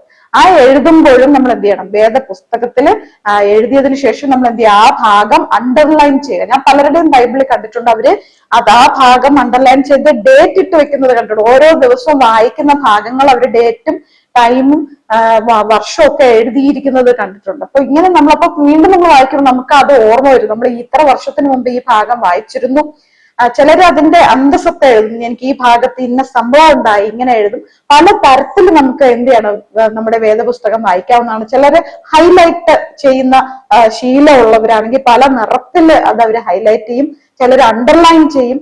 നമ്മൾ ഏത് രീതിയിലാണോ നമുക്ക് പഠിക്കാൻ ആഗ്രഹം അങ്ങനെ തന്നെ നമുക്ക് ചെയ്യുന്നതാണ് ഏറ്റവും നല്ലത്. ഓക്കെ, അപ്പൊ ഒന്നാമത് പ്രാർത്ഥിക്കുക, പിന്നെ തിരഞ്ഞെടുക്കുക, പിന്നെ എഴുതുക, പിന്നെ അണ്ടർലൈൻ ചെയ്യുക അല്ലെങ്കിൽ ഹൈലൈറ്റ് ചെയ്യുക. നിങ്ങൾക്ക് എങ്ങനെയാണോ ബുക്ക് മാർക്ക് വയ്ക്കോ അല്ലെങ്കിൽ അത് എന്തെങ്കിലും രീതിയിൽ നിങ്ങൾ അതിനെ മാർക്ക് ചെയ്യുകയോ ചെയ്യുക. അടുത്ത് 5ാമതായിട്ട് റിഫ്ലക്ട് ചെയ്യുക. ആ ഭാഗം നിങ്ങളോട് എന്താണ് സംസാരിക്കുന്നത്, ഇത് ആരോട് സംസാരിച്ചതാണ്, ആരോട് സംസാരിച്ചു, എന്തിന് സംസാരിച്ചു, ഏത് കാലഘട്ടത്തിൽ സംസാരിച്ചു, അതിനെന്താണ് പേർപ്പസ്, ഇതൊക്കെയും നമ്മൾ എന്ത് ചെയ്യണം, റിഫ്ലക്ട് ചെയ്യണം. ആ വേദഭാഗത്തില് എനിക്ക് എന്താണ് പങ്ക്, ദൈവത്തിന് അവിടെ എന്താണ് പങ്ക് എന്ന് നമ്മൾ ചിന്തിക്കുക. മെഡിറ്റേഷൻ ചെയ്യാൻ ആഗ്രഹിക്കുന്നവരാണെങ്കിൽ ഒരു ഭാഗം ഇങ്ങനെ സെലക്ട് ചെയ്ത് അത് വായിച്ച് അത് എഴുതി എന്നിട്ട് എന്ത് ചെയ്യാം, നമ്മൾ അതിനെ ഇങ്ങനെ വിഷ്വലൈസ് ചെയ്യണം. ഇപ്പൊ യേശുക്രിസ്തു 5 അപ്പവും 2 മീനും വിഭാഗിച്ചു കൊടുത്ത ആ ഭാഗമാണെങ്കിൽ അതിനെ നമ്മളിങ്ങനെ വിഷ്വലൈസ് ചെയ്ത്, അതായത് ആ മലമുകൾ അല്ലെങ്കിൽ ആ മലഞ്ചരിവ്, ആ പച്ചപ്പ്, എന്താണ് അരുവി ഒഴുകുന്നു, കളകളാരവം, ഇതൊക്കെ അവിടെ ആൾക്കാർ ഇങ്ങനെ കൂടിയിരിക്കുന്നു, കുഞ്ഞുങ്ങൾ ഓടി കളിക്കുന്നു, ഇതൊക്കെ ഇങ്ങനെ യേശുക്രിസ്തു ഇങ്ങനെ ഇരിക്കുന്നു, മടിയിലൊക്കെ കുഞ്ഞുങ്ങൾ ഇരിപ്പുണ്ട്, ചുറ്റിനും ശിഷ്യന്മാരിങ്ങനെ നിൽക്കുന്നുണ്ട്, അവിടെ ഒരു കുഞ്ഞു ബാലനുണ്ട്, അവന്റെ കയ്യിൽ ഒരു സഞ്ചിയുണ്ട്, എന്താണ് അതിനകത്ത് എന്തുണ്ട്, 5 അപ്പവും 2 മീനും അവന്റെ കയ്യിലുണ്ട്. മറ്റൊരുപാട് പേരുടെ കയ്യിലും ഫുഡൊക്കെ ഉണ്ടായിരുന്നു. പക്ഷെ പലരും അത് പുറത്ത് കാണിച്ചിട്ടുണ്ടാവില്ല. സോ ഇങ്ങനെ നമ്മളത് വിഷ്വലൈസ് ചെയ്ത് യേശുക്രിസ്തു ആ ശിഷ്യന്മാരോട് ചോദിക്കുന്നു, ശിഷ്യന്മാർ വന്ന് ഈ ബാലനോട് ചോദിക്കുന്നതും ബാലൻ വളരെ ഉത്സാഹത്തോടെ ആ പൊതി കയ്യിൽ കൊടുക്കുന്നതും യേശു അതിനെ വിഭജിക്കുന്നതും അതിനെ 12 കൊട്ട അവര് വീണ്ടും ശേഖരിക്കുന്നതും ഒക്കെ നമ്മൾ എന്ത് ചെയ്യണം? വിഷ്വലൈസ് ചെയ്യണം. ആദ്യമൊക്കെ നമുക്ക് ചിലപ്പോൾ ആ ഇമാജിനേഷൻ വരില്ല. പക്ഷെ പിന്നെ നമ്മളിത് ഇങ്ങനെ നിരന്തരം ചെയ്തു വരുമ്പോൾ നമ്മുടെ ഇമാജിനേഷൻ വളരും. നമ്മുടെ ബ്രെയിനിന്റെ, അതായത് ബ്രെയിൻ എന്ന് പറയുന്നത് പുതിയ പുതിയ കാര്യങ്ങൾ പഠിക്കാൻ വളരെ ഉത്സാഹമുള്ള ഒരു അവയവം എന്ന് പറയുന്നത് നമ്മുടെ ബ്രെയിനാണ്. ന്യൂറോ പ്ലാസ്റ്റിസിറ്റി എന്ന് പറയും. പുതിയ പുതിയ കാര്യങ്ങൾ നമുക്ക് ഒരേ രീതിയിൽ നമ്മൾ എന്ത് ചെയ്യാൻ പാടില്ല? വേദപുസ്തകം വായിക്കാൻ പാടില്ല. വ്യത്യസ്തമായ രീതിയിൽ, കാരണം നമ്മൾ ഒരേ രീതിയിൽ പോകുമ്പോൾ ചിലപ്പോൾ ചില കാര്യങ്ങൾ നമ്മുടെ കണ്ണിൽ പെടില്ല. കാരണം നമുക്കതൊരു സാധാരണ ഡ്യൂട്ടിയാണ്, അല്ലെങ്കിൽ ഒരു എന്നത്തെയും ഒരു നിത്യ കാര്യമായതുകൊണ്ട് നമ്മൾ ചിലപ്പോൾ അത് ശ്രദ്ധിക്കാനുണ്ടാകും. അതുകൊണ്ട് നമ്മൾ പുതിയ പുതിയ കാര്യങ്ങൾ പരീക്ഷിക്കാനായിട്ട് ശ്രമിക്കേണ്ടത് വളരെ അത്യാവശ്യമാണ്. നമ്മുടെ ഗോൾ എന്ന് പറയുന്നത് സ്പീഡല്ല, നമ്മുടെ ഗോൾ എന്ന് പറയുന്നത് ഡെപ്താണ്. അത് ഇത്രയും വേഗത്തിൽ വേദപുസ്തകം വായിച്ചു തീർക്കുക, അല്ലെങ്കിൽ ഞാൻ ഒരു വർഷത്തിൽ ഇത്ര പ്രാവശ്യം വേദപുസ്തകം വായിച്ചു തീർത്തു എന്നുള്ളതിലല്ല, ഞാൻ അത് വായിച്ചതിൽ എനിക്ക് എന്ത് മനസ്സിലായി, ഞാൻ അതിൽ നിന്ന് എന്ത് പഠിച്ചു എന്നുള്ളതാണ്. സോ റിഫ്ലക്ട് ചെയ്യാം. അടുത്ത് വീണ്ടും നമ്മൾ പ്രാർത്ഥിക്കുക. വീണ്ടും നമ്മൾ എന്ത് ചെയ്യണം? പ്രാർത്ഥിക്കണം. ദൈവത്തിന് നമ്മളോട് സംസാരിക്കാനുള്ളത് കേൾക്കാൻ നമ്മൾ സമയം കൊടുക്കണം. നമ്മളെപ്പോഴും മോണോലോഗാണ്. ഇങ്ങനെ ദൈവം എന്റെ കുഞ്ഞിനെ കാത്തോളണേ, എന്റെ വീടിനെ കാത്തോളണേ, ഇങ്ങനെ ദൈവത്തിന് ഒരു സെക്യൂരിറ്റി പൊസിഷൻ കൊടുത്തിട്ട് നമ്മളിങ്ങനെ നമ്മുടെ പണി നോക്കി പോവാണ്. ദൈവത്തിന് എന്താണ് തിരിച്ച് മറുപടി പറയാനുള്ളത് എന്ന് കേൾക്കാനും കൂടെ നമ്മൾ എന്ത് ചെയ്യണം? സമയം സ്പെൻഡ് ചെയ്യേണ്ടത് വളരെ അത്യാവശ്യമാണ്. തുടർന്ന് നമ്മൾ ഈ ക്വാർട്ടറിലുടനീളം ദൈവവുമായിട്ടുള്ള ബന്ധത്തിൽ എങ്ങനെ ആയിരിക്കണം എന്നതിനെ കുറിച്ചാണ് നമ്മൾ പഠിച്ചുകൊണ്ടിരിക്കുന്നത്. നമ്മൾ ഇനിയും കൂടുതലായിട്ട് നമ്മൾ പഠിക്കും. ഇങ്ങനെ ഓരോ ദിവസവും നമ്മൾ ഒരു വചനം വെച്ച് നമ്മൾ പഠിക്കുകയാണെങ്കിലും 365 വചനം നമുക്ക് ഒരു വർഷത്തിൽ പഠിക്കാനായിട്ട് സാധിക്കും. അപ്പൊ ഇതിനകം തന്നെ 365 വചനങ്ങളെ ഞാൻ എന്ത് ചെയ്തു? സർജറി ചെയ്ത് കഴിഞ്ഞു എന്ന് നമുക്ക് മനസ്സിലാക്കാം. അതിനെ കീറി മുറിച്ച് അതിനെ ഓരോ വാക്കുകളായിട്ട് എടുത്ത് അതിനെ പരിശോധിച്ച് കൺകോർഡൻസ് ഉപയോഗിക്കാൻ നമുക്ക് ഇനിയും നമ്മളത് പഠിക്കുന്നുണ്ട്. അത് എങ്ങനെയാണ് കൂടുതൽ വ്യക്തമായിട്ട് പഠിക്കേണ്ടത് എന്നതിനെ കുറിച്ച് നമ്മൾ വീണ്ടും പഠിക്കുന്നുണ്ട്. Okay, last but not the least, ഇതൊക്കെ കഴിഞ്ഞതിന് ശേഷം പ്രാർത്ഥിച്ചു, സെലക്ട് ചെയ്തു, എഴുതി, അണ്ടർലൈൻ ചെയ്തു, അതിന്റെ അതിനെ ഞാൻ റിഫ്ലക്ട് ചെയ്തു, വീണ്ടും പ്രാർത്ഥിച്ചു, ലാസ്റ്റ് ഷെയർ ഇറ്റ്. എന്ത് ചെയ്യണം? പങ്കിടുക. എന്ത് ചെയ്യണം? നമ്മൾ പഠിച്ചതായ ആ കാര്യങ്ങളെ, ആശയത്തിനെ നാം കിടക്കുന്നതിന് മുമ്പോ ഉറങ്ങുന്നതിന് മുമ്പ് ഒരു ഫ്രണ്ടിനോടോ അല്ലെങ്കിൽ ഭാര്യയോടോ അല്ലെ ഭർത്താവിനോടോ അല്ലെങ്കിൽ നമ്മുടെ ഏതെങ്കിലും ഒരു റിലേറ്റീവിനോടോ ഒരു ടെക്സ്റ്റ് വഴിയോ, ഞാൻ ഇന്ന് വായിച്ച ടെക്സ്റ്റ് ഇതായിരുന്നു, ഇതിൽ എനിക്ക് എന്നോട് ഇതിങ്ങനെ സംസാരിച്ചു, എനിക്കിന്ന് ഇങ്ങനെ സാക്ഷ്യമുണ്ടായി എന്നുള്ള രീതിയിൽ നമ്മൾ എന്ത് ചെയ്യുക? അതിനെ പങ്കിടുക. നിങ്ങൾ പഠിച്ച കാര്യങ്ങൾ ആരുമായി പങ്കിടാമെന്ന് ചിന്തിക്കുക. നമുക്ക് ആരോട് വേണമെങ്കിലും ചിന്തിക്കാം. കാരണം ഈ വചനം നമ്മൾ മനപ്പാഠവാക്യത്തിൽ പഠിച്ചതുപോലെ എന്റെ വായിൽ നിന്ന് പുറപ്പെടുന്ന എന്റെ വചനമായിരിക്കും. അത് വെറുതെ എന്റെ അടുക്കലേക്ക് മടങ്ങി വരാതെ എനിക്ക് ഇഷ്ടമുള്ളത് നിവർത്തിക്കുക. ഒരു ബൂമറാങ് പോലെയാണ്. അത് ചെന്ന് അത് ചെയ്യേണ്ട കാര്യം ചെയ്തിട്ട് തിരിച്ചത് എന്ത് ചെയ്യും? ഒരു ബൂമറാങ് പോലെ തിരിച്ച് ദൈവത്തിന്റെ അടുക്കലേക്ക് കടന്നു പോകും. അപ്പൊ ഈ ബൈബിളിൽ പറയുന്ന ഈ വാക്യങ്ങളൊക്കെയും ഒരു പ്രത്യേക ദൗത്യത്തിനായിട്ട് ദൈവം എന്ത് ചെയ്യാണ്? ഈ ഭൂമിയിലേക്ക് അയച്ചിരിക്കുകയാണ്. അതിന്റെ ദൗത്യം പൂർത്തിയാക്കി അത് എന്ത് ചെയ്യും? അത് അയച്ചവനിലേക്ക് തിരിച്ച് മടങ്ങി വരും. അപ്പൊ ഈ ദൗത്യം പൂർത്തിയാക്കേണ്ട കാര്യം നമ്മുടെ കയ്യിലാണ്. സോ നമ്മൾ പഠിച്ചതായ കാര്യങ്ങൾ മറ്റുള്ളവരുമായിട്ട് പങ്കിടുമ്പോഴാണ് ആ ദൗത്യം പൂർണ്ണമാകുന്നത്. നമുക്കറിയാം, സങ്കീർത്തനം 119ന്റെ 105 നമ്മൾ വായിക്കുമ്പോൾ അവിടെ എന്താണ് പറഞ്ഞിരിക്കുന്നത്? 105 സങ്കീർത്തനം 119ന്റെ 105 ഇങ്ങനെ പറയുന്നു: നിന്റെ വചനം എന്റെ കാലിന് ദീപവും എന്റെ പാതയ്ക്ക് പ്രകാശവുമാകുന്നു, നിന്റെ നീതിയുള്ള വിധികളെ പ്രമാണിക്കും. ഓക്കെ, നിന്റെ വചനം എന്റെ കാലിന് ദീപം. അല്ലെ, ദൈവത്തിന്റെ ഈ തിരുവചനങ്ങൾ 119 സങ്കീർത്തനം പരിശോധിക്കുമ്പോൾ ഒരു മനുഷ്യൻ എഴുതിയതാണ്. പക്ഷെ ആ 176 വചനങ്ങളും എന്താണ് പറയുന്നത്? വചനം എനിക്ക് ദീപമാണ്, പ്രകാശമാണ്, അത് അപ്പമാണ്, അത് വചനം തേൻ പോലെയാണ്. ഇങ്ങനെ നിരവധി വാക്കുകളാലാണ് അദ്ദേഹം ഇതിനെക്കുറിച്ച് വർണ്ണിക്കുന്നത്. നമുക്കറിയാം, അത് A to Z ആണ്. നമ്മൾ ആദ്യത്തത് A ആണ്. ഇതിങ്ങനെ ഖണ്ഡികയായിട്ട് നമുക്ക് തന്നിരിക്കുന്നത്. നമ്മുടെ ജീവിതത്തിലെ A to Z കാര്യങ്ങളും ദൈവത്തിന് അറിയാവുന്നതാണ്. അതാണ് ഇവിടെ 119 സങ്കീർത്തനത്തിലും നമുക്ക് അവിടെ കാണാനായിട്ട് സാധിക്കുന്നു. സോ 119 നമ്മൾ വായിച്ചതുപോലെ എന്താണ്, നിന്റെ വചനം എന്റെ കാലിന് ദീപം എന്ന് പറഞ്ഞാൽ വലിയ ടോർച്ച് ലൈറ്റോ അല്ലെങ്കിൽ വലിയൊരു ലൈറ്റോ അല്ല, ഒരു ദീപമാണ്. പഴയ കാലങ്ങളിൽ ദീപം എന്ന് പറഞ്ഞാൽ എന്താണ്, അതിനകത്ത് എണ്ണ ഒഴിച്ച് അതിനകത്തൊരു തിരിയിട്ട് കത്തിക്കും. അതിന് എത്ര പ്രകാശമുണ്ട്, അതിന്റെ ഒരു ചുറ്റളവിൽ മാത്രമേ പ്രകാശം കാണുള്ളൂ. അത് നമ്മൾ ഈ കയ്യിൽ ഇങ്ങനെ പിടിച്ചിരിക്കുകയാണെങ്കിൽ എന്ത് പറ്റും, നമുക്കൊരു വട്ടം മാത്രം അവിടെ കാണാൻ പറ്റും. അത് മുഴുവൻ റോഡ് അല്ലെങ്കിൽ ഈ ഹോൾ വേൾഡ് മാപ്പ് ഒന്നും നമുക്ക് കാണാനായിട്ട് സാധിക്കില്ല. സോ ഒരു വചനം എടുത്ത് നമ്മൾ വായിച്ചു വെച്ചിട്ട് ഈ വചനം കൊണ്ട് പ്രാർത്ഥിച്ച് എന്റെ ഈ ഒരു വർഷത്തെ കാര്യങ്ങളൊക്കെ ദൈവം പറയണം എന്ന് നമ്മൾ ഒരിക്കലും ഷാഠ്യം കാണിക്കാനായിട്ട് പാടില്ല. സോ വചനം എന്ന് പറയുന്ന ഒരു ദീപമാണ്. എനിക്ക് അടുത്ത സ്റ്റെപ്പ് എടുത്ത് വെക്കാൻ ഒരു പ്രകാശം, എന്റെ അടുത്ത സ്റ്റെപ്പ്. അപ്പൊ ഓരോ സ്റ്റെപ്പും നമ്മൾ നടക്കുവാനായിട്ട് നമ്മളെ സഹായിക്കുന്ന ഒരു ദീപമാണ്. അല്ലാതെ ഇന്ന് 10 വർഷത്തിന് വരെയും എനിക്ക് ഈ ദീപം അല്ലെങ്കിൽ ഒരു ദിവസം വായിച്ചത് കൊണ്ട് 10 വർഷം വരെ നടക്കണമെന്ന് നമ്മൾ ചിന്തിക്കാനായിട്ട് പാടില്ല. ഓരോ ദിവസവും നമ്മൾ എന്ത് ചെയ്യണം, നമ്മൾ ഓരോ സ്റ്റെപ്പ് എടുത്ത് വെക്കാൻ ആവശ്യമായ പ്രകാശം നമുക്ക് ഈ വചന ധ്യാനത്തിൽ നിന്ന് നമുക്ക് കിട്ടും എന്നുള്ളത് നമ്മൾ മറക്കാനായിട്ട് പാടില്ല. സോ അതിലൂടെ നമുക്ക് എന്ത് ചെയ്യണം, അടുത്ത ദിവസം നമുക്ക് ആവശ്യമായ ഒരു പ്രകാശം നമുക്ക് ലഭ്യമാകും.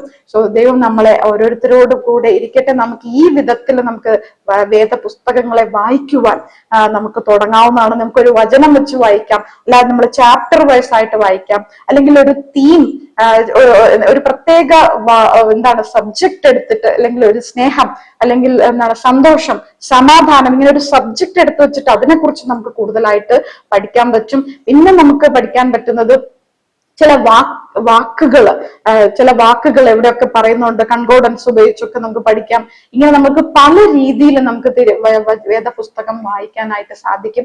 ഇല്ലെങ്കിൽ നമുക്ക് പ്രവചനാത്മക രേഖകൾ, അതായത് നമുക്ക് നമ്മുടെ ഹോൾ ബൈബിളും നമുക്ക് ദ കോൺഫ്ലിക്ട് സീരീസിനകത്ത് പ്രവചനാത്മക രേഖകളുണ്ട്.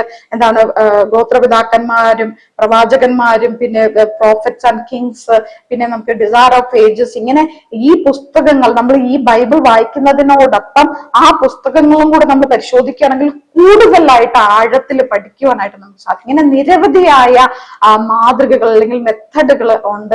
നമ്മൾ ഏത് രീതിയിലാണോ പോകേണ്ടതെന്ന് നമ്മൾ തന്നെ തീരുമാനിക്കുക. ഇന്ന് തന്നെ തീരുമാനം എടുക്കുക. നാളെ മുതൽ നമ്മൾ എന്ത് ചെയ്യണം, വായിച്ച് തുടങ്ങുകയാണ്.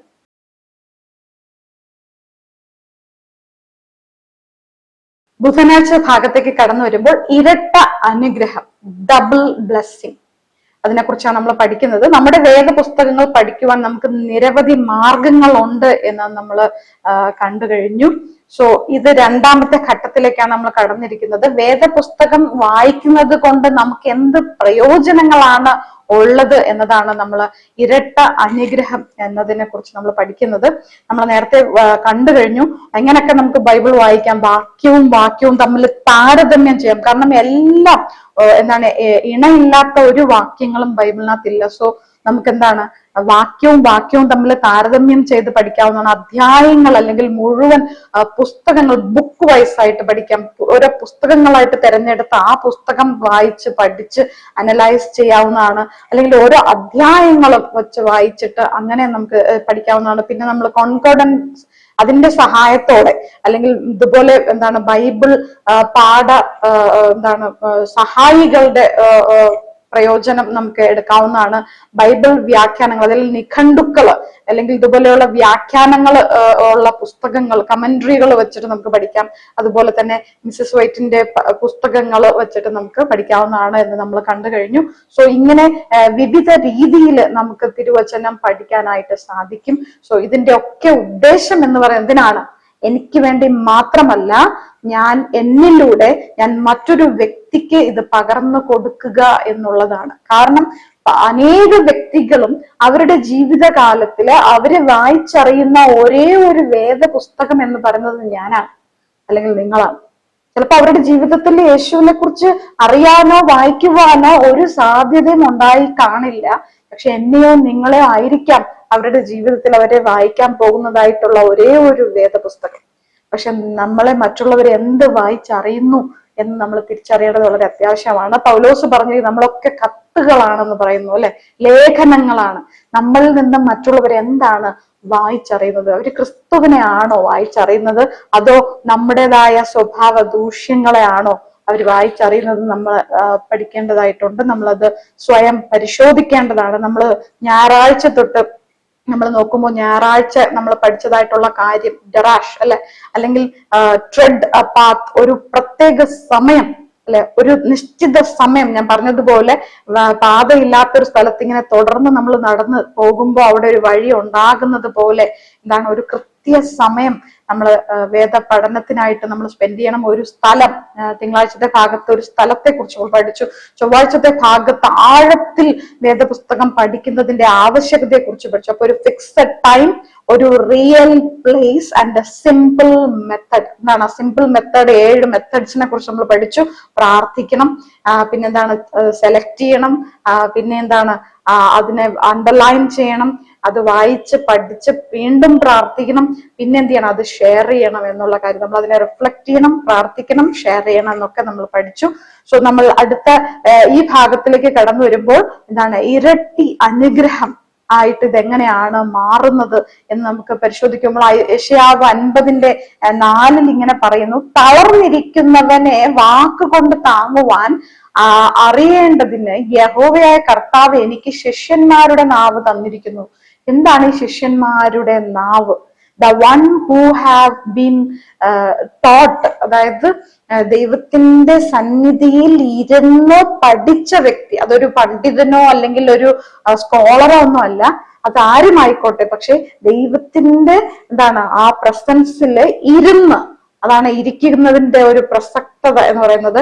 ഇരുന്ന് പഠിച്ച ഒരു വ്യക്തിയുടെ നാവിൽ നിന്നും വരുന്നതായ വാക്കുകൾ എന്താണ് തളർന്നവന്, ക്ഷീണിച്ചിരിക്കുന്നവന് എന്ത് ചെയ്യണം, ശക്തി പകർന്നു കൊടുക്കും എന്നാണ് നമുക്ക് അവിടെ കാണാനായിട്ട് സാധിക്കുന്നത്. അപ്പൊ എന്താണ് ഈ ശിഷ്യന്റെ നാവ് എന്ന് പറയുമ്പോൾ അവൻ എന്ത് ചെയ്യാണ്, നമ്മൾ ദൈവത്തിന്റെ സന്നിധിയിൽ ഇരുന്ന് കേൾക്കുക. വിശ്വാസം വരുന്നത് കേൾവിയാലാണ്. നല്ലൊരു ചെവി ആദ്യം നമുക്ക് വേണം. അതല്ല ദൈവം എന്താണ് യേശു പലപ്പോഴും നമുക്ക് വെളിപ്പാട് പരിശോധിക്കുമ്പോൾ പറയുന്നുണ്ടല്ലോ, ചെവിയുള്ളവൻ കേൾക്കട്ടെ എന്ന് പറയുന്നത്. അപ്പോൾ നമ്മള് ചെവി കൊടുത്ത് കേൾക്കണമെങ്കിൽ നമ്മൾ എന്ത് ചെയ്യണം? We have to spend time, we have to sit in a place, ഒരിടത്ത് ഇരുന്ന് കൊണ്ട് അല്ലെ. മിണ്ടാതിരുന്ന് ഞാൻ ദൈവം എന്ന് കാണാം, മിണ്ടാതെ ഇരിക്കണം അല്ലെ. ഇരുന്നാൽ മാത്രമേ ദൈവത്തിന്റെ ശബ്ദം കേൾക്കാനായിട്ട് സാധിക്കുള്ളൂ. അതുകൊണ്ടാണ് യേശുക്രിസ്തു എവറി മോർണിംഗ് അല്ലെ ഇരുട്ടോടെ എഴുന്നേറ്റ് എന്ത് ചെയ്യാണ്, പിതാവിന്റെ ശബ്ദം കേൾക്കാൻ ഓടി ചെല്ലുന്നതായിട്ട് നമുക്ക് അവിടെ കാണാനായിട്ട് സാധിക്കുന്നു. സോ നമ്മൾ തിരുവചനം വായിക്കുന്നതോടൊപ്പം തന്നെ എന്ത് ചെയ്യാണ്, നമ്മൾ ദൈവവുമായിട്ട് കൂടുതൽ ബന്ധത്തിലായി തീരുകയാണ് എന്ന് നമ്മൾ മറക്കരുത്. എൻ്റെ ഒരു ജീവിത അനുഭവം എന്ന് പറയുന്നത്, ഞാൻ കടഭാരത്തിൽ, പ്രയാസത്തിൽ, ഇനി യാതൊരു വഴിയില്ല, എല്ലാ വഴിയും അടഞ്ഞ ഒരു സാഹചര്യത്തില് ഞാൻ തന്നെ എന്ത് ചെയ്തു, ഒരു വചനം ഞാൻ തെരഞ്ഞെടുത്തു. ഫിലിപ്പിയർ 4:19 എന്റെ ദൈവമോ നിങ്ങളുടെ ബുദ്ധിമുട്ടൊക്കെയും മഹത്വത്തോടെ തന്റെ ധനത്തിനൊത്തവണ്ണം ക്രിസ്തുവേശുവിൽ പൂർണ്ണമായി തീർത്തു തരും. അതായത് ഞാൻ എപ്പോഴോ കേട്ടിട്ടുണ്ട്, അബ്രഹാം ലിങ്കൺ ഇങ്ങനെ ഒരു വചനം, പ്രത്യേകിച്ച് ഒരു പർട്ടിക്കുലർ വചനത്തിൽ വിരൽ വെച്ച് എന്നും മുട്ടിൽ നിന്ന് പ്രാർത്ഥിക്കുമായിരുന്നു എന്നും ഏതോ മറ്റൊരു ആ ഭാഗം, ആ ബൈബിളിന്റെ ആ ഭാഗം ഇങ്ങനെ കുഴിഞ്ഞിരിക്കുന്നതും ഞാൻ കേട്ടിട്ടുണ്ട്. സോ അതുപോലെ വേറൊരു വ്യക്തി ഇങ്ങനെ എന്നും മുട്ടിൽ നിന്ന് പ്രാർത്ഥിച്ചിട്ട് ആ ഭാഗം ഇങ്ങനെ എപ്പോഴും അവിടെ എന്താണ് സന്ദർശകർ ചെന്ന് കാണുന്നുണ്ട്, ആ ഭാഗം ഇങ്ങനെ കുഴിഞ്ഞിരിക്കും, മുട്ടിന്റെ ഇംപ്രഷൻ പതിച്ച ഭാഗം. അതുപോലെ ഞാൻ എന്ത് ചെയ്യാണ്, ഈ വചനത്തിൽ വിരൽ വെച്ച്, ഈ വാഗ്ദാനത്തില്, ദൈവം തന്നിരുന്ന ഈ വാഗ്ദത്തത്തിൽ വിരൽ വെച്ച് ഞാൻ പ്രാർത്ഥിക്കുമായിരുന്നു. പക്ഷെ അത്ഭുതങ്ങളിലൂടെ ദൈവം എന്നെ വഴി നടത്തി എന്നുള്ളത് എനിക്ക് മറക്കാൻ സാധിക്കില്ല. എന്റെ ദൈവമോ, ഇത് ഞാൻ ഓരോ വാക്കും അതിങ്ങനെ എന്റെ ഹൃദയം കൊണ്ടാണ് ഞാൻ അത് വായിക്കുന്നത്. എന്റെ ദൈവമോ നിങ്ങളുടെ ബുദ്ധിമുട്ടൊക്കെയും മഹത്വത്തോടെ തന്റെ ധനത്തിനൊത്തവണ്ണം ക്രിസ്തു യേശുവിൽ പൂർണ്ണമായി തീർത്തു തരും എന്ന ഈ വാഗ്ദത്തത്തിൽ ഞാൻ അടിയുറച്ച് വിശ്വസിച്ചുകൊണ്ട് പ്രാർത്ഥിച്ച സമയം എനിക്ക് ഓർമ്മയുണ്ട്. അതുപോലെ എന്നോടൊരു സിസ്റ്റർ പറഞ്ഞൊരു കാര്യമുണ്ട്, ദൈവവചനത്തിൽ നിങ്ങൾ വിശ്വസിക്കുന്നുണ്ടോ, വചനത്തിന് ശക്തി ഉണ്ടെന്ന് നിങ്ങൾ കരുതുന്നുണ്ടെങ്കിൽ യഹോവ എന്റെ ഇടയനാകുന്നു, എനിക്ക് മുട്ടുണ്ടാകയില്ല എന്നുള്ള വാക്യം നിങ്ങളിങ്ങനെ 1000 പ്രാവശ്യം ഉരുവിടാൻ പറഞ്ഞു എങ്കിലും ഞാൻ ഇങ്ങനെ നിരന്തരം അതിങ്ങനെ മനസ്സിൽ പറഞ്ഞുകൊണ്ടേയിരിക്കും. കാരണം വചനത്തിന് ശക്തിയുണ്ട് അല്ലെ. ഈ വചന വചനം കൊണ്ടാണ് സകലതും ഉളവായത്. അപ്പൊ ദൈവത്തിന്റെ വചനത്തിന് ശക്തിയുണ്ട്. അതാണ് നമ്മൾ മനപ്പാഠ വാക്യത്തിൽ വായിച്ചത്. അത് വെറുതെ എന്റെ അടുക്കലേക്ക് മടങ്ങി വരാതെ എനിക്ക് ഇഷ്ടമുള്ളത് നിവർത്തിക്കുകയും ഞാൻ അയച്ച കാര്യം സാധിപ്പിക്കുകയും ചെയ്യും. സോ ദൈവത്തിന്റെ വചനത്തിൽ ശക്തിയുണ്ട്. അത് നമ്മൾ ആ വാഗ്ദത്തത്തിൽ വിശ്വസിച്ച് അത് നമ്മൾ ക്ലെയിം ചെയ്യുകയാണ്. We have to claim the promises in the Bible. ബൈബിളിൽ ധാരാളം വാഗ്ദത്തങ്ങൾ എഴുതപ്പെട്ടിട്ടുണ്ട്. ഈ വാഗ്ദത്തങ്ങളൊക്കെയും നമ്മൾ എന്ത് ചെയ്യണം? ക്ലെയിം ചെയ്ത് പ്രാർത്ഥിക്കേണ്ടത് വളരെ അത്യാവശ്യമാണ്. അതിന് നമ്മൾ ആഴത്തിൽ പഠിച്ചാൽ മാത്രമേ ആ ഡബിൾ ഫോൾഡ് ബ്ലെസ്സിങ് നമുക്ക് ഉണ്ടാവുകയുള്ളൂ എന്നാണ് നമുക്ക് ബുധനാഴ്ചത്തെ ഭാഗത്തിൽ നമുക്ക് പഠിക്കാനായിട്ട് സാധിക്കുന്നത്.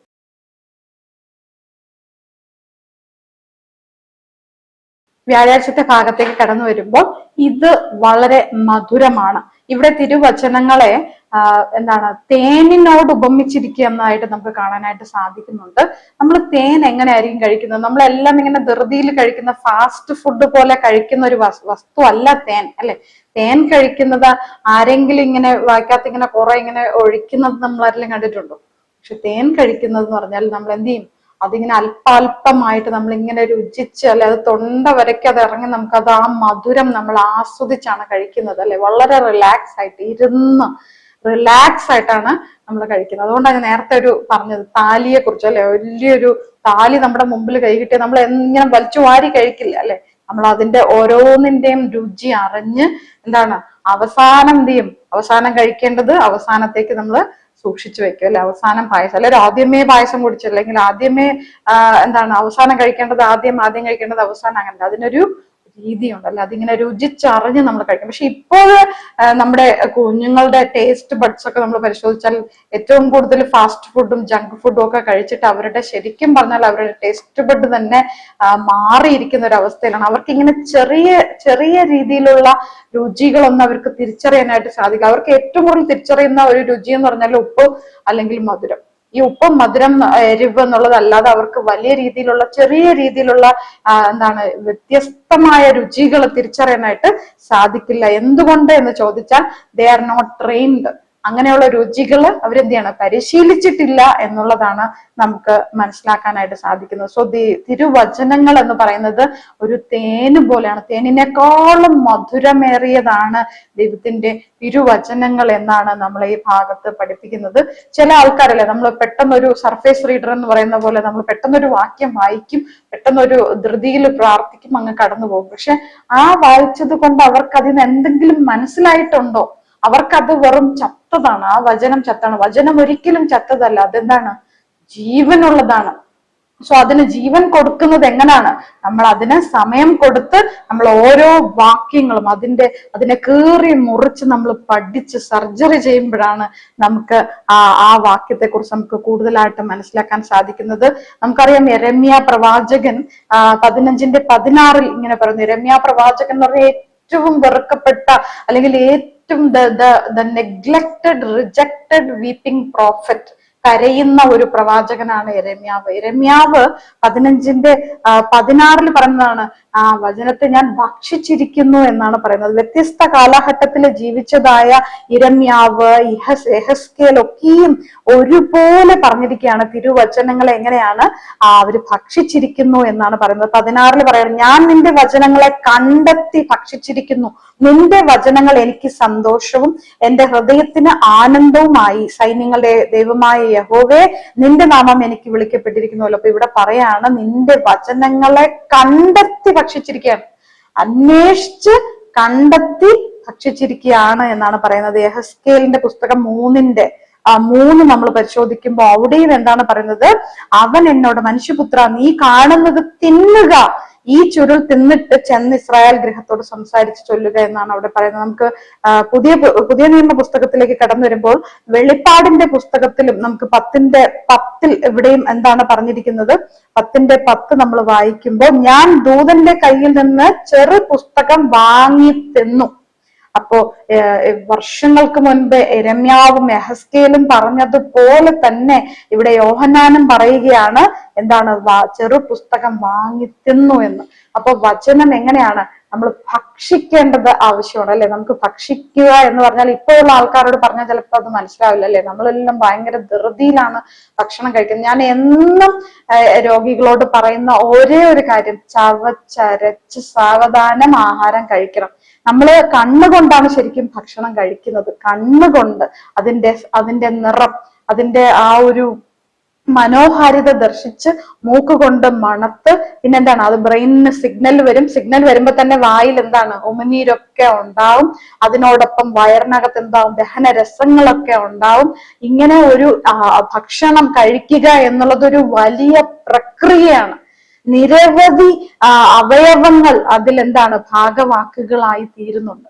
വെറുതെ നമ്മൾ കഴിക്കുന്നതല്ല, നമ്മൾ കൈകൊണ്ട് സ്പർശിച്ച് നമ്മുടെ പഞ്ചേന്ദ്രിയങ്ങളും ഒരേ സമയം പ്രവർത്തിക്കുന്ന, അല്ലെങ്കിൽ പഞ്ചേന്ദ്രിയങ്ങളും ഒരുപോലെ കാര്യക്ഷമതയോടെ പ്രവർത്തിക്കുന്ന ഒരു ക്രിയ എന്ന് പറയുന്നത് എന്താണ്? ഭക്ഷണം കഴിക്കുന്ന ഒരു കാര്യമാണ്. അതിനകത്ത് എല്ലാവരും ഇൻവോൾവ് ആണ്. കണ്ണിന് കണ്ണിൻ്റെതായ ദൗത്യമുണ്ട്, കയ്യിന് സ്പർശനം അല്ലെ, അത് കാണുന്നത് കട്ടിയുള്ളതാണോ അല്ലെങ്കിൽ അതെന്താണ് കുഴന്നിരിക്കുന്നതാണോ, വെള്ളം പോലെയാണോ, എല്ലാം കൈകൊണ്ട് സ്പർശിച്ചറിഞ്ഞ്, അതിനെ രുചിക്കുന്ന നാവുണ്ട്, മണത്തറിയുന്ന മൂക്കുണ്ട് അല്ലെ. ചിലപ്പം പപ്പടമൊക്കെ ഇങ്ങനെ ഇത് ചെയ്യുമ്പോൾ അതിന്റെ ശബ്ദം കാതുകൊണ്ട് കേൾക്കുന്നുണ്ട് അല്ലെ. അപ്പൊ ഇങ്ങനെ നമ്മൾ വളരെയധികം രുചിച്ച് എന്താണ് ഉപയോഗിക്കുന്ന ഒരു കാര്യമാണ്. അല്ലെങ്കിൽ തിരുവചനവും അതുപോലെ നമ്മൾ ഭക്ഷിക്കണം എന്നാണ് നമ്മൾ ഈ പാഠത്തില് പഠിച്ചുകൊണ്ടിരിക്കുന്നത്. അപ്പൊ തിരുവചനങ്ങളെ നമുക്ക് അറിയാം, നമ്മൾ ആദ്യം തൊട്ട് വായിക്കുമ്പോൾ തിരുവചനങ്ങൾ അപ്പമായിട്ട് പറയുന്നുണ്ട്, വെള്ളമായിട്ട് പറയുന്നുണ്ട്, ദാഹിക്കുന്നവന് എന്താണ് ദാഹം തീർക്കുന്ന ദാഹജലമാണ് എന്ന് നമ്മൾ വായിച്ചറിയുന്നുണ്ട്. ഇങ്ങനെ നമ്മൾ ഓരോ ഭാഗത്തിലും കടന്നു വരുമ്പോൾ തിരുവചനങ്ങളെ ഭക്ഷണമായിട്ടാണ് ഇവിടെ ചിത്രീകരിച്ചിരിക്കുന്നത് എന്ന് നമുക്ക് അവിടെ കാണാനായിട്ട് സാധിക്കുന്നു. സോ നമ്മൾ ഓരോ വചനങ്ങൾ വായിക്കുമ്പോഴും എന്താണ് ചോദിക്കേണ്ടത്? What does he gave? ഇതിലൂടെ ദൈവം നമുക്ക് എന്താണ് തന്നിരിക്കുന്നത്? What is the invitation? ഇതിൽ നിന്ന് നമുക്കുള്ള ക്ഷണം എന്താണ്? What is the challenge? ഇവിടെ എന്ത് ചാലഞ്ചാണ് നമ്മുടെ മുമ്പിൽ വെച്ചിരിക്കുന്നത്? What is the promise? എന്ത് വാഗ്ദത്തമാണ് നമുക്കിവിടെ തന്നിരിക്കുന്നത്? ഇങ്ങനെ വിവിധ ഭാഗങ്ങളായിട്ട് നമ്മൾ ഓരോ വചനങ്ങളെയും നമ്മൾ വായിച്ച് മനസ്സിലാക്കേണ്ടത് വളരെ അത്യാവശ്യമാണ്. നമുക്കറിയാം യെശയ്യാവ് 55 55ന്റെ 6 നമുക്ക് പരിശോധിക്കുമ്പോൾ, യെശയ്യാവ് 55ന്റെ 6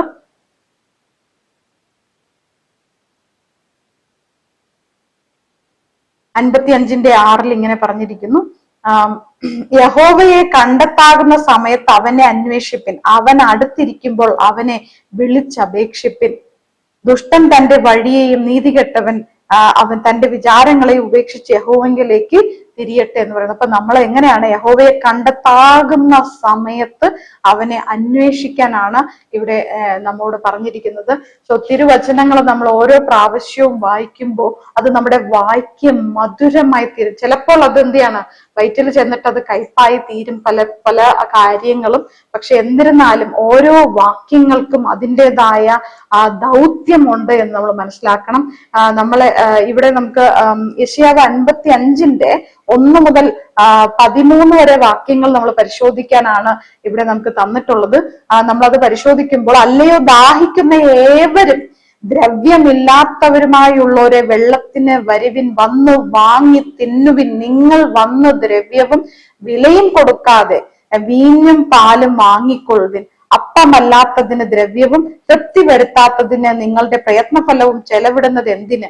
എന്റെ വാക്ക് ശ്രദ്ധിച്ചു കേട്ട് നന്മ അനുഭവിപ്പിൻ, പുഷ്ടഭോജനം കഴിച്ച് മോദിച്ചു കൊള്ളുവിൻ. നമുക്കത് താഴോട്ട് വരെ വായിക്കുമ്പോൾ അവിടെ നമ്മളോട് പറയുന്ന പല കാര്യങ്ങളും നമുക്ക് അവിടെ കാണാനായിട്ട് സാധിക്കുന്നുണ്ട്. സോ ഇവിടെ നിങ്ങൾക്കുള്ള തന്റെ ക്ഷണം അല്ലെങ്കിൽ 4 കാര്യങ്ങൾ ഇവിടെ ചോദിക്കുന്നുണ്ട്.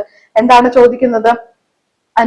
പ്രവാചകൻ മുകളിൽ സൂചിപ്പിച്ച ദൂത് വിപുലീകരിക്കുന്നു. ഈ അധ്യായം ഇപ്പോൾ കുറച്ചു സമയം വായിച്ച് ഈ ചോദ്യങ്ങൾക്ക് നമ്മൾ ഉത്തരം നൽകാനാണ് നമ്മളോട് ചോദിച്ചിരിക്കുന്നത്. തന്റെ അടുക്കൽ വരുന്നവർക്ക് തന്റെ വചനത്തിൽ നിന്ന് ഭക്ഷിക്കുവാൻ കർത്താവ് എന്താണ് നൽകുന്നത്? എന്താണ് നൽകുന്നത്? അല്ലെ, ദ്രവ്യമില്ലാതെ പണം കൊടുക്കാതെ എന്ത് ചെയ്യണം? വെള്ളവും അപ്പവും വാങ്ങി ഭക്ഷിപ്പിൻ എന്നാണ് ഇവിടെ പറഞ്ഞിരിക്കുന്നത്. ഇനി ഇവിടെ നിങ്ങൾക്കുള്ള ക്ഷണം എന്താണ്? എന്ത് ക്ഷണമാണ് ദൈവം ഇവിടെ? കം, എന്താണ്? Listen, live as you are. എന്താണ്? വന്ന് കേട്ട് ദൈവത്തിന്റെ സന്നിധിയിൽ ഇരുന്ന് അല്ലെ ദൈവത്തോട് കൂടെ സമയം സ്പെൻഡ് ചെയ്ത്, അതായത് നിങ്ങൾ എങ്ങനെയാണോ അങ്ങനെ തന്നെ വരാനാണ് അല്ലെ. അതെന്താണ് ആ ഇൻവിറ്റേഷൻ? ഒന്ന് കം, വരുവിൻ, നിങ്ങൾ എങ്ങനെ ആയിരിക്കുന്നു അങ്ങനെ തന്നെ വരണം അല്ലെ. ധൂർത്തപുത്രൻ പന്നികളോടൊപ്പം ആയിരുന്നു. അവന്റെ അല്ലെ വസ്ത്രമൊക്കെ മുഷിഞ്ഞ് മുടിയൊക്കെ വളർന്ന് അവനെ കണ്ടാൽ തന്നെ തിരിച്ചറിയാത്ത പ്രാകൃത രൂപത്തില് പിതാവിന് അന്വേഷിച്ചു വരികയാണ്. അവൻ മുടിയൊക്കെ വെട്ടി വൃത്തിയായിട്ടല്ല പിതാവിന്റെ അടുക്കൽ വന്നത്. അവൻ എങ്ങനെ ആയിരുന്നോ അങ്ങനെ തന്നെ പിതാവിന്റെ അടുക്കലേക്ക് അവൻ കടന്നു. അപ്പൊ ഇവിടെ നമ്മുടെ ഇൻവിറ്റേഷൻ, നമ്മുടെ ക്ഷണം എന്ന് പറയുന്നത് നമ്മൾ എങ്ങനെ ആയിരിക്കുന്നു അങ്ങനെ തന്നെ ദൈവത്തിന്റെ അടുക്കലേക്ക് നമ്മൾ ചെല്ലണം. ഞാൻ പാപിയാണ്, എനിക്ക് ബൈബിൾ എടുക്കാനുള്ള യോഗ്യതയില്ല, ഞാൻ പള്ളിയിൽ വരാൻ യോഗ്യതയില്ല എന്ന് നമ്മൾ ചിന്തിക്കുന്നുവെങ്കിൽ അതാണ് നമ്മുടെ യോഗ്യത അല്ലെ. പാപികളെ രക്ഷിക്കാനാണ് യേശുക്രിസ്തു ഈ ഭൂമിയിലേക്ക് വന്നത്, പാപമില്ലാത്തവർക്കായിട്ടല്ല അല്ലെ.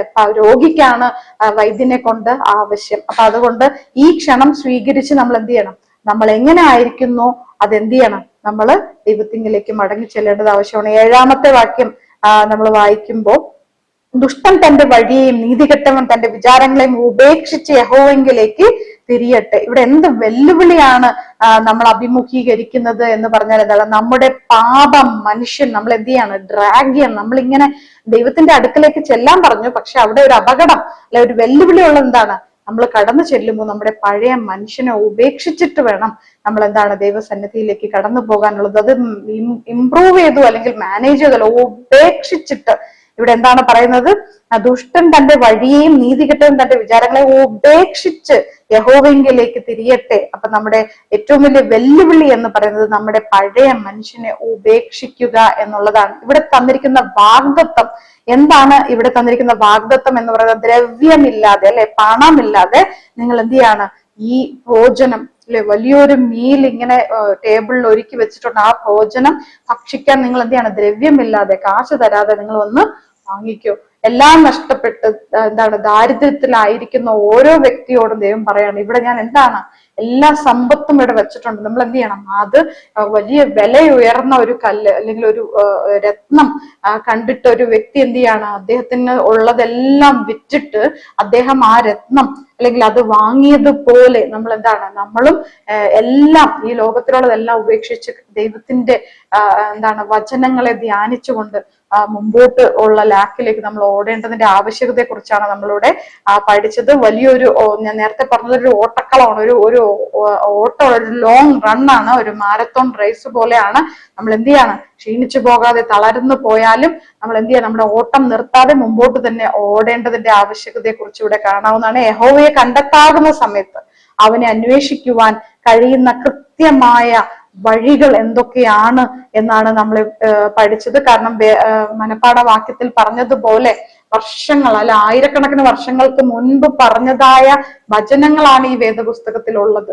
അപ്പൊ ഈ വചനങ്ങൾ 700 BC മുതൽ ഏകദേശം 95 BC വരെ AD വരെ എഴുതിയിട്ടുള്ള സകല വചനങ്ങളും എന്തിനാണ്? ഒരു പ്രത്യേക പേർപ്പസിനായിട്ട്, ഒരു പ്രത്യേക ഉദ്ദേശത്തിനായിട്ടാണ് ദൈവം അയച്ചിരിക്കുന്നത്. അത് വെറും കൈയോടെ തന്റെ അടുക്കലേക്ക് മടങ്ങി വരികയില്ല എന്ന് ദൈവം ഇവിടെ പറഞ്ഞിരിക്കുകയാണ്. സോ ഇത്രയും മധുരമായ ഈ വചനങ്ങളെ ഭക്ഷിക്കുവാൻ ദൈവം നമ്മളെ ഓരോരുത്തരെയും വിളിക്കുകയാണ്. വെള്ളിയാഴ്ചത്തെ ഭാഗത്തേക്ക് നമുക്ക് കടന്നു വരാം. ഇവിടെ നമുക്ക് വളരെ പ്രധാനപ്പെട്ട ഒരു വാക്യമാണ് തന്നിട്ടുള്ളത്. വെളിപ്പാടിന്റെ പുസ്തകം 3:20 ഇവിടെ പറയുന്നു, ഞാൻ വാതിൽക്കൽ നിന്ന് മുട്ടുന്നു, ആരെങ്കിലും എന്റെ ശബ്ദം കേട്ട് വാതിൽ തുറന്നാൽ ഞാൻ അവന്റെ അടുക്കൽ ചെന്ന അവനോടും അവൻ എന്നോടും കൂടെ അത്താഴം കഴിക്കും എന്നുള്ള ഭാഗമാണ് ഇവിടെ കൊടുത്തിരിക്കുന്നത്. ഇത്രയും നേരം നമ്മൾ വായിച്ച വാക്യങ്ങളിൽ തിരുവചനത്തെ കുറിച്ച് പറഞ്ഞിരിക്കുന്നത്, തിരുവചനം എന്താണ്? മുന്തിരിവള്ളിയാണ്, അല്ലെങ്കിൽ മുന്തിരി അല്ലെ ആ ചാറിന്റെ അതേ മധുരമാണ്, അല്ലെങ്കിൽ അതൊരു കാലിന് ദീപമാണെന്ന് പഠിച്ചു. പിന്നെ അത് തേനാണെന്ന് പഠിച്ചു. അതൊരു വിരുന്നാണ്, അല്ലെങ്കിൽ വന്ന് ഭക്ഷിക്കുവാനായിട്ട് ദൈവം പറഞ്ഞിരിക്കുന്ന ഒരു ഭക്ഷണമാണ്, അപ്പമാണ്, വെള്ളമാണ് എന്നൊക്കെ നമ്മൾ പഠിച്ചു. ഇപ്പൊ ഇതിന്റെ ഒക്കെ മൊത്തം ഇതിന്റെയൊക്കെ സ്ഥാനം എവിടെ ആയിരിക്കും? അത്താഴം എന്ന് മൊത്തത്തിനും ഇവിടെ പറഞ്ഞിരിക്കുകയാണ്. അത്താഴം കഴിക്കും. അപ്പൊ മിഡിൽ ഈസ്റ്റുകളിലൊക്കെ, ഏൻഷ്യൻ മിഡിൽ ഈസ്റ്റുകളിലൊക്കെ എങ്ങനെയാണ്? സാധാരണ ആരെങ്കിലും ആയിട്ടൊന്നും അവർ അത്താഴം കഴിക്കാറില്ല. അവർക്ക് വളരെ അടുപ്പമുള്ള എന്താണ് ബന്ധുക്കൾ അല്ലെങ്കിൽ സ്നേഹിതര് അല്ലെങ്കിൽ സ്നേഹിക്കുന്നവരോട് കൂടെ മാത്രമേ അത്താഴം കഴിക്കുകയുള്ളൂ. അപ്പൊ ഇവിടെയും യേശു നമ്മളോട് പറയുന്നതാണ്, നമ്മളോട് കൂടെ അത്താഴം കഴിക്കാൻ അവൻ ആഗ്രഹിക്കുന്നു. ഞാൻ വാതിൽക്കൽ നിന്ന് മുട്ടുന്നു, ആരെങ്കിലും എന്റെ ശബ്ദം കേട്ട് വാതിൽ തുറന്നാൽ ഞാൻ അവന്റെ അടുക്കൽ ചെന്ന് അവനോടും അവൻ എന്നോടും കൂടെ അത്താഴം കഴിക്കും. നമ്മൾ ഓർക്കണം, നമ്മുടെ ആ ടേബിൾ ഒരുക്കിയിട്ടുണ്ട്. ഇവിടെ ഇരിക്കുന്ന ഞാനാണ്, എനിക്ക് നേരെ ഇരിക്കുന്നത് യേശുവാണ്. ഞാൻ ഇങ്ങനെ മുഖത്തോട് മുഖം നോക്കി ഇരുന്നാണ് ഭക്ഷണം കഴിക്കാനായിട്ട് പോകുന്നത്. അത് നമ്മളോട് സംസാരിക്കുന്ന ആരാണ്? യേശുവാണ് നമ്മളോട് സംസാരിക്കുന്നത്. ആ അപ്പം ഇങ്ങനെ വിഭജിച്ച് നമ്മുടെ കയ്യിൽ തരുന്നത്, വീഞ്ഞിൽ മുക്കി നമ്മുടെ കയ്യിൽ തരുന്നത് യേശുവാണെന്ന് ഓർക്കണം. സോ ഈ വിളമ്പി വെച്ചിരിക്കുന്ന ഭക്ഷണം എന്ന് പറയുന്നത് നമ്മുടെ വേദപുസ്തകമാണ്. അത് എന്താണ്, അത് രണ്ടായി വിഭജിച്ച് നമ്മുടെ കയ്യിൽ ഏൽപ്പിക്കുന്നത് യേശുവാണ്. നമ്മൾ കേൾക്കുന്ന ശബ്ദം അല്ലെ, ഈ ബൈബിൾ വായിക്കുന്നതിലൂടെ കേൾക്കുന്ന ശബ്ദം യേശുവിൻ്റെതാണ് അല്ലെ. അങ്ങനെ ഒരു അനുഭവത്തിലായിരിക്കാനാണ് ദൈവം നമ്മളെ ക്ഷണിക്കുന്നത്. നമുക്കറിയാം, ഈ ഞാൻ വാതിൽക്കൽ നിന്ന് മുട്ടും നമ്മൾ എപ്പോഴും കാണുന്ന ഒരു ഇമേജ് അല്ലെ, ഒരു വാതില്, അത് വാതിലിന്റെ മുന്നിലായിട്ട് യേശു നിന്ന് ഇങ്ങനെ തട്ടുന്നുണ്ട്. അവിടെ അതിന്റെ പിടി വെച്ചിട്ടില്ല. നിങ്ങൾ ആ പടത്തിൽ ശ്രദ്ധിച്ചാല് അത് വരച്ച ആർട്ടിസ്റ്റ് അതിന് പിടി ഇല്ല. അപ്പൊ ഒരു വ്യക്തി ഫ്രണ്ട് ചോദിച്ചു, എന്തുകൊണ്ടാണ് ഈ ഡോറിന് പിടി ഇല്ലാത്തതെന്ന് ചോദിച്ചപ്പോ അദ്ദേഹം പറഞ്ഞത്, ഈ വാതിൽ അകത്തു നിന്ന് അടച്ചിരിക്കുകയാണ്, ഇത് അകത്തു നിന്നുള്ള വ്യക്തിക്ക് മാത്രമേ തുറക്കാൻ സാധിക്കുകയുള്ളൂ. യേശു ഒരിക്കലും എന്ത് ചെയ്യത്തില്ല, തല്ലി തുറക്കത്തില്ല. അപ്പൊ അകത്തു നിന്നുള്ള വ്യക്തി ഞാൻ തുറന്നാൽ, എന്റെ ചോയ്സ് ആണ്, എന്റെ ചോയ്സിനെ ദൈവം മാനിക്കുന്നു. ഞാൻ തുറന്നാൽ മാത്രമേ യേശുവിന് അകത്ത് വരാനും എന്നോടൊപ്പം അത്താഴം കഴിക്കാനായിട്ട് സാധിക്കുകയുള്ളൂ. സോ ഞാൻ ഇരുന്ന് വായിച്ചാൽ മാത്രമേ എനിക്ക് എന്ത് ചെയ്യാൻ പറ്റത്തുള്ളൂ, ദൈവവുമായിട്ടുള്ള ബന്ധത്തിലായിത്തീരാനായിട്ട് സാധിക്കുകയുള്ളൂ. സോ അതിനായിട്ട് നമ്മുടെ സമയം, നമ്മളൊരു സ്ഥലം, അതിന് പ്രത്യേക എന്താണ് രീതി എന്ന് പറയുന്ന ഒന്നുമില്ല. ഒരു ബൈബിൾ, ഒരു നോട്ട് ബുക്ക്, ഒരു പേന, പ്രയർ ജേർണൽ അല്ലെ, ഒരു ജേർണൽ നമ്മൾ സൂക്ഷിക്കേണ്ടത് വളരെ അത്യാവശ്യമാണ്. നമുക്ക് ആർക്കെങ്കിലും വേണ്ടി പ്രാർത്ഥിക്കാനുണ്ടെങ്കിൽ അത് അവിടെ എഴുതാം. എനിക്ക് പ്രാർത്ഥിച്ച് കിട്ടിയ കാര്യങ്ങൾ എനിക്ക് അവിടെ എഴുതാം. ഇന്ന ദിവസം എനിക്കിത് ദൈവം സാധിച്ചു തന്നു, ദൈവത്തിന് നന്ദി എന്ന് പറയാം. നമുക്ക് എപ്പോഴും പ്രാർത്ഥിക്കാം, ഇടപെടാതെ പ്രാർത്ഥിക്കാനാണ് ദൈവം പറഞ്ഞിരിക്കുന്നതെങ്കിലും എപ്പോഴും ഒരു കൃത്യസമയം പാലിച്ച് ഒരു പ്രത്യേക സ്ഥലത്ത്, കാരണം ആ സ്ഥലം കാണുമ്പോൾ തന്നെ നമ്മളെ പ്രാർത്ഥിക്കാൻ നമ്മളെ എന്താണ് അത് ക്ഷണിക്കുന്നതായിട്ട് നമുക്ക് കാണാം. നമുക്കത് ആ തോന്നൽ ഉണ്ടാകുന്ന രീതിയിൽ നമ്മൾ നമ്മുടെ വീടുകളിലും ഓഫീസിലായാലും കിച്ചണിലായാലും എവിടെയായാലും ദൈവവുമായിട്ട് ബന്ധപ്പെടാനുള്ള ഒരു സ്ഥലം, നേരം, രീതി നമ്മൾ അവലംബിക്കേണ്ടത് വളരെ അത്യാവശ്യം എന്നതിനെ കുറിച്ചാണ് നമ്മൾ ഈ ആഴ്ചയിലുടനീളം പഠിച്ചത്. നമുക്കിവിടെ ഒരു ഭാഗം കൊടുത്തിട്ടുണ്ട്. വേദപുസ്തക പഠനത്തിന്റെ ഉദ്ദേശം ദൈവത്തെ അറിയുകയും താനുമായുള്ള നിങ്ങളുടെ ബന്ധത്തിൽ വളരുകയും ചെയ്യുക എന്നതാണ്. കാരണം നിത്യജീവൻ ഇതാണ്, നാം സ്നേഹിക്കുന്നവനോടൊപ്പം ആയിരിക്കുക. ഇവിടെ 3:20 നമ്മൾ വായിച്ചതുപോലെ നമ്മോടൊപ്പമായിരിക്കാൻ, നമ്മളോടൊപ്പം അത്താഴം കഴിക്കാനാണ് യേശു ആഗ്രഹിക്കുന്നത്. ഏതൊരു ബന്ധത്തിന്റെയും ഒരു ഭാഗം പരസ്പര ഇടപെടലാണ്. യേശു ഇത് നമ്മോടൊപ്പം ഉണ്ടായിരിക്കുവാൻ ആഗ്രഹിക്കും. സോ നമ്മൾ ഒരു ഭാര്യ ഭർത്താവ് ബന്ധമായാലും മക്കളായാലും, നമ്മൾ ഏറ്റവും കൂടുതൽ ഡിവോഴ്സ്, ഏറ്റവും കൂടുതൽ വീട്ടിലെ പ്രശ്നങ്ങളൊക്കെ നമ്മൾ പരിശോധിച്ചാൽ അതിനൊക്കെ കാരണം എന്താണ്? സമയം, ബന്ധം അല്ലെ. ബന്ധം കൂടുതൽ ദൃഢമാകണമെങ്കിൽ സമയം ചെലവിട്ടാൽ മാത്രമേ ബന്ധം ദൃഢമാവുകയുള്ളൂ. സോ ആ ബന്ധം ദൈവവുമായിട്ടൊരു ബന്ധം ഉണ്ടെങ്കിൽ നമ്മൾ എന്ത് ചെയ്യണം? ആ സമയം ചെലവിടണം. നമ്മളൊന്ന് ഇരുന്ന് ദൈവത്തിന്റെ കാൽക്കീട്, മറിയ എങ്ങനെയാണോ നല്ല അംശം തിരഞ്ഞെടുത്തത്, അതുപോലെ നാമം എന്ത് ചെയ്യണം? ദൈവത്തിന്റെ കാൽക്കീഴിരുന്നു കൊണ്ട് കേൾക്കുവാനുള്ള ആ ഒരു പേഷ്യൻസ് നമുക്ക് ഉണ്ടാവേണ്ടത് വളരെ അത്യാവശ്യമാണ്. വെളിപ്പാട് 3:20 നമ്മൾ വായിക്കുന്നത്, എങ്കിലും സൃഷ്ടിക്കപ്പെട്ട ജീവികൾ എന്ന നിലയിൽ നമുക്ക് എല്ലായ്പ്പോഴും നമ്മുടെ സൃഷ്ടാവിനെ കുറിച്ച് കൂടുതൽ അറിയുവാൻ കഴിയുമെന്ന് നാം മനസ്സിലാക്കണം. വിലയേറിയ രത്നങ്ങൾക്കായി കുഴിക്കുന്ന ഒരു തൊഴിലാളിയെ പോലെ നാം നിരന്തരം വേദപുസ്തകത്തിൽ തിരയണം.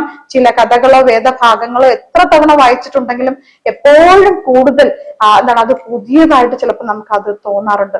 മനുഷ്യന്റെ ബുദ്ധിപരമായ പുരോഗതി എന്തു തന്നെ ആയിരുന്നാലും കൂടുതൽ വെളിച്ചത്തിനായി തിരുവെഴുത്തുകൾ സമഗ്രമായും തുടർച്ചയായും അന്വേഷിക്കേണ്ട ആവശ്യകതയെ കുറിച്ചാണ് നമ്മൾ കൂടുതൽ ഇവിടെ പഠിച്ചത്.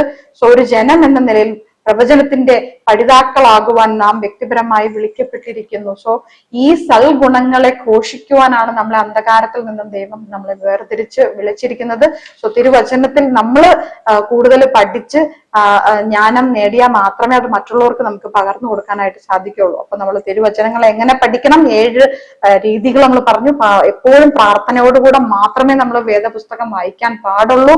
കാരണം പരിശുദ്ധാത്മാവിന്റെ സഹായത്തോടു കൂടി മാത്രമേ നമുക്ക് വചനങ്ങളെ പഠിക്കുവാനും ധ്യാനിക്കുവാനും അത് ഗ്രഹിക്കുവാനും അത് നമുക്ക് പ്രാവർത്തികമാക്കുവാനും സാധിക്കുകയുള്ളൂ. സോ അതുകൊണ്ട് നമുക്ക് എങ്ങനെ ഒരു വചനം എടുത്ത് വായിക്കുമ്പോൾ പ്രാർത്ഥിച്ചിട്ട് വായിക്കുക. എന്നിട്ട് എന്ത് ചെയ്യണം? അത് വായിക്കുന്നതോടൊപ്പം എന്ത് ചെയ്യണം? എഴുതണം എന്ന് പഠിച്ചു, അണ്ടർലൈൻ ചെയ്യണം എന്ന് പഠിച്ചു, അത് റിഫ്ലക്ട് ചെയ്യണം, വീണ്ടും പ്രാർത്ഥിക്കാം, മറ്റുള്ളവരോട് ഷെയർ ഇടുക, പകർന്നു കൊടുക്കുക എന്നുള്ളതിനെ കുറിച്ചൊക്കെ നമ്മൾ പഠിച്ചു. സോ ഒരു വചനം നമ്മൾ വായിക്കുമ്പോൾ അത് എന്തുകൊണ്ട് ഇങ്ങനെ എഴുതപ്പെട്ടു, ആർക്ക് വേണ്ടി എഴുതപ്പെട്ടു, ആരെഴുതി, ഏത് സമയത്ത് എഴുതി, എന്ത് കാര്യത്തിന്, ദ കോണ്ടെക്സ്റ്റ്, ആ ഒരു വചനം എഴുതപ്പെട്ട കോണ്ടെക്സ്റ്റ് എന്തെന്ന് നമ്മൾ മനസ്സിലാക്കണം. പലപ്പോഴും സഭകളിൽ പ്രശ്നങ്ങൾ ഉണ്ടാകുന്നതും വാഗ്വാദം ഉണ്ടാകുന്നതും കാരണങ്ങൾ ഇതാണ്. ഇതുപോലുള്ള കാര്യങ്ങൾ പൗലോസ് ചില കാര്യങ്ങൾ ചില സഭയോട് പറഞ്ഞിട്ടുണ്ട്. സോ അത് അങ്ങനെ അക്ഷരാർത്ഥത്തിൽ നമ്മൾ ചിലപ്പം പാലിക്കണം എന്ന് ശാഠ്യം കാണിക്കും. അങ്ങനെ ആ രീതിയിൽ ഒരുപാട് പ്രശ്നങ്ങൾ ഉണ്ടാകും. സോ അതുകൊണ്ട് അത് ഏത് സഭയ്ക്ക് എഴുതി, ഏത് ജനത്തിന് എഴുതി, ആ ജനത്തിന്റെ അപ്പോഴത്തെ അവസ്ഥ എന്താണ്, എന്തുകൊണ്ട് ദൈവം അങ്ങനെ എഴുതാൻ പറഞ്ഞു, ഇതൊക്കെ നമ്മൾ അനലൈസ് ചെയ്ത് മാത്രമേ ഒരു വചനത്തെ പഠിക്കാനായിട്ട് പാടുള്ളൂ. സോ ഇന്ന് മുതൽ വായിക്കുവാൻ തീരുമാനിക്കുന്ന ഒരു വ്യക്തിയാണ് നിങ്ങളെങ്കിൽ ഒരു പ്രത്യേക സമയം തീരുമാനിക്കുക. 6:30 ആവട്ടെ, 6:45 ആവട്ടെ, ഏതൊരു സമയമായിരുന്നാലും ആ സമയത്ത് എന്ത് ചെയ്യാം? നിങ്ങൾ എഴുന്നേൽക്കുക. You have to meet your appointment with the very special person. So ഏറ്റവും വിശേഷപ്പെട്ട ഒരു വ്യക്തിയുമായിട്ട് നിങ്ങളുടെ അപ്പോയിന്റ്മെന്റ് ആണ്. സോ കൃത്യമായിട്ട് അലാറം വെച്ച് എഴുന്നേൽക്കുക. ആ സമയത്ത് എന്ത് ചെയ്യാം? രാത്രി തന്നെ നിങ്ങൾ അത് ഒരുക്കി വെക്കുക. ഒരു ചെയറോ അല്ലെങ്കിൽ ഒരു ടേബിളോ എവിടാണോ നിങ്ങൾ പ്രാർത്ഥിക്കാൻ ഉദ്ദേശിക്കുന്നത് അവിടെ എന്ത് ചെയ്യാം? ഒരു ബൈബിള്, ഒരു നോട്ട് ബുക്ക്, ഒരു പേന, ഇതെല്ലാം നിങ്ങൾ കരുതി വെക്കുക.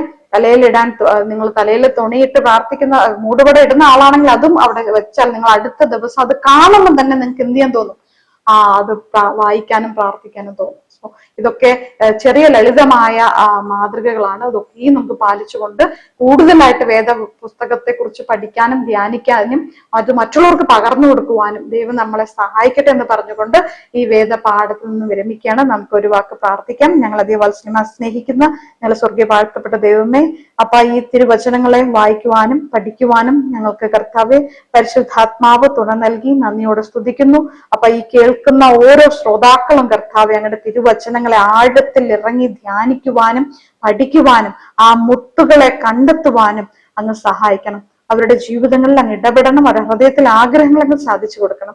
ഇതിൽ പറഞ്ഞിരിക്കുന്നതായ ഓരോ വാഗ്ദത്തങ്ങളും ഞങ്ങളുടെ ജീവിതത്തിൽ നിറവേറുവാൻ, ഞങ്ങളൊരു സാക്ഷ്യമുള്ള ജീവിതം നയിപ്പാൻ, അങ്ങയോടൊപ്പം സമയം ചെലവിടുവാൻ, അപ്പൊ നിത്യതയോളം അങ്ങയോടൊപ്പം ആയിരിക്കുവാൻ ഞങ്ങൾ ആഗ്രഹിക്കുന്നു. അപ്പൊ ഞങ്ങളുടെ ആഗ്രഹങ്ങളെ അങ്ങ് സാധിച്ചു തരണം. സകലം സമർപ്പിക്കുന്ന യേശുവിന്റെ നാമത്തിൽ തന്നെ. ആമേൻ.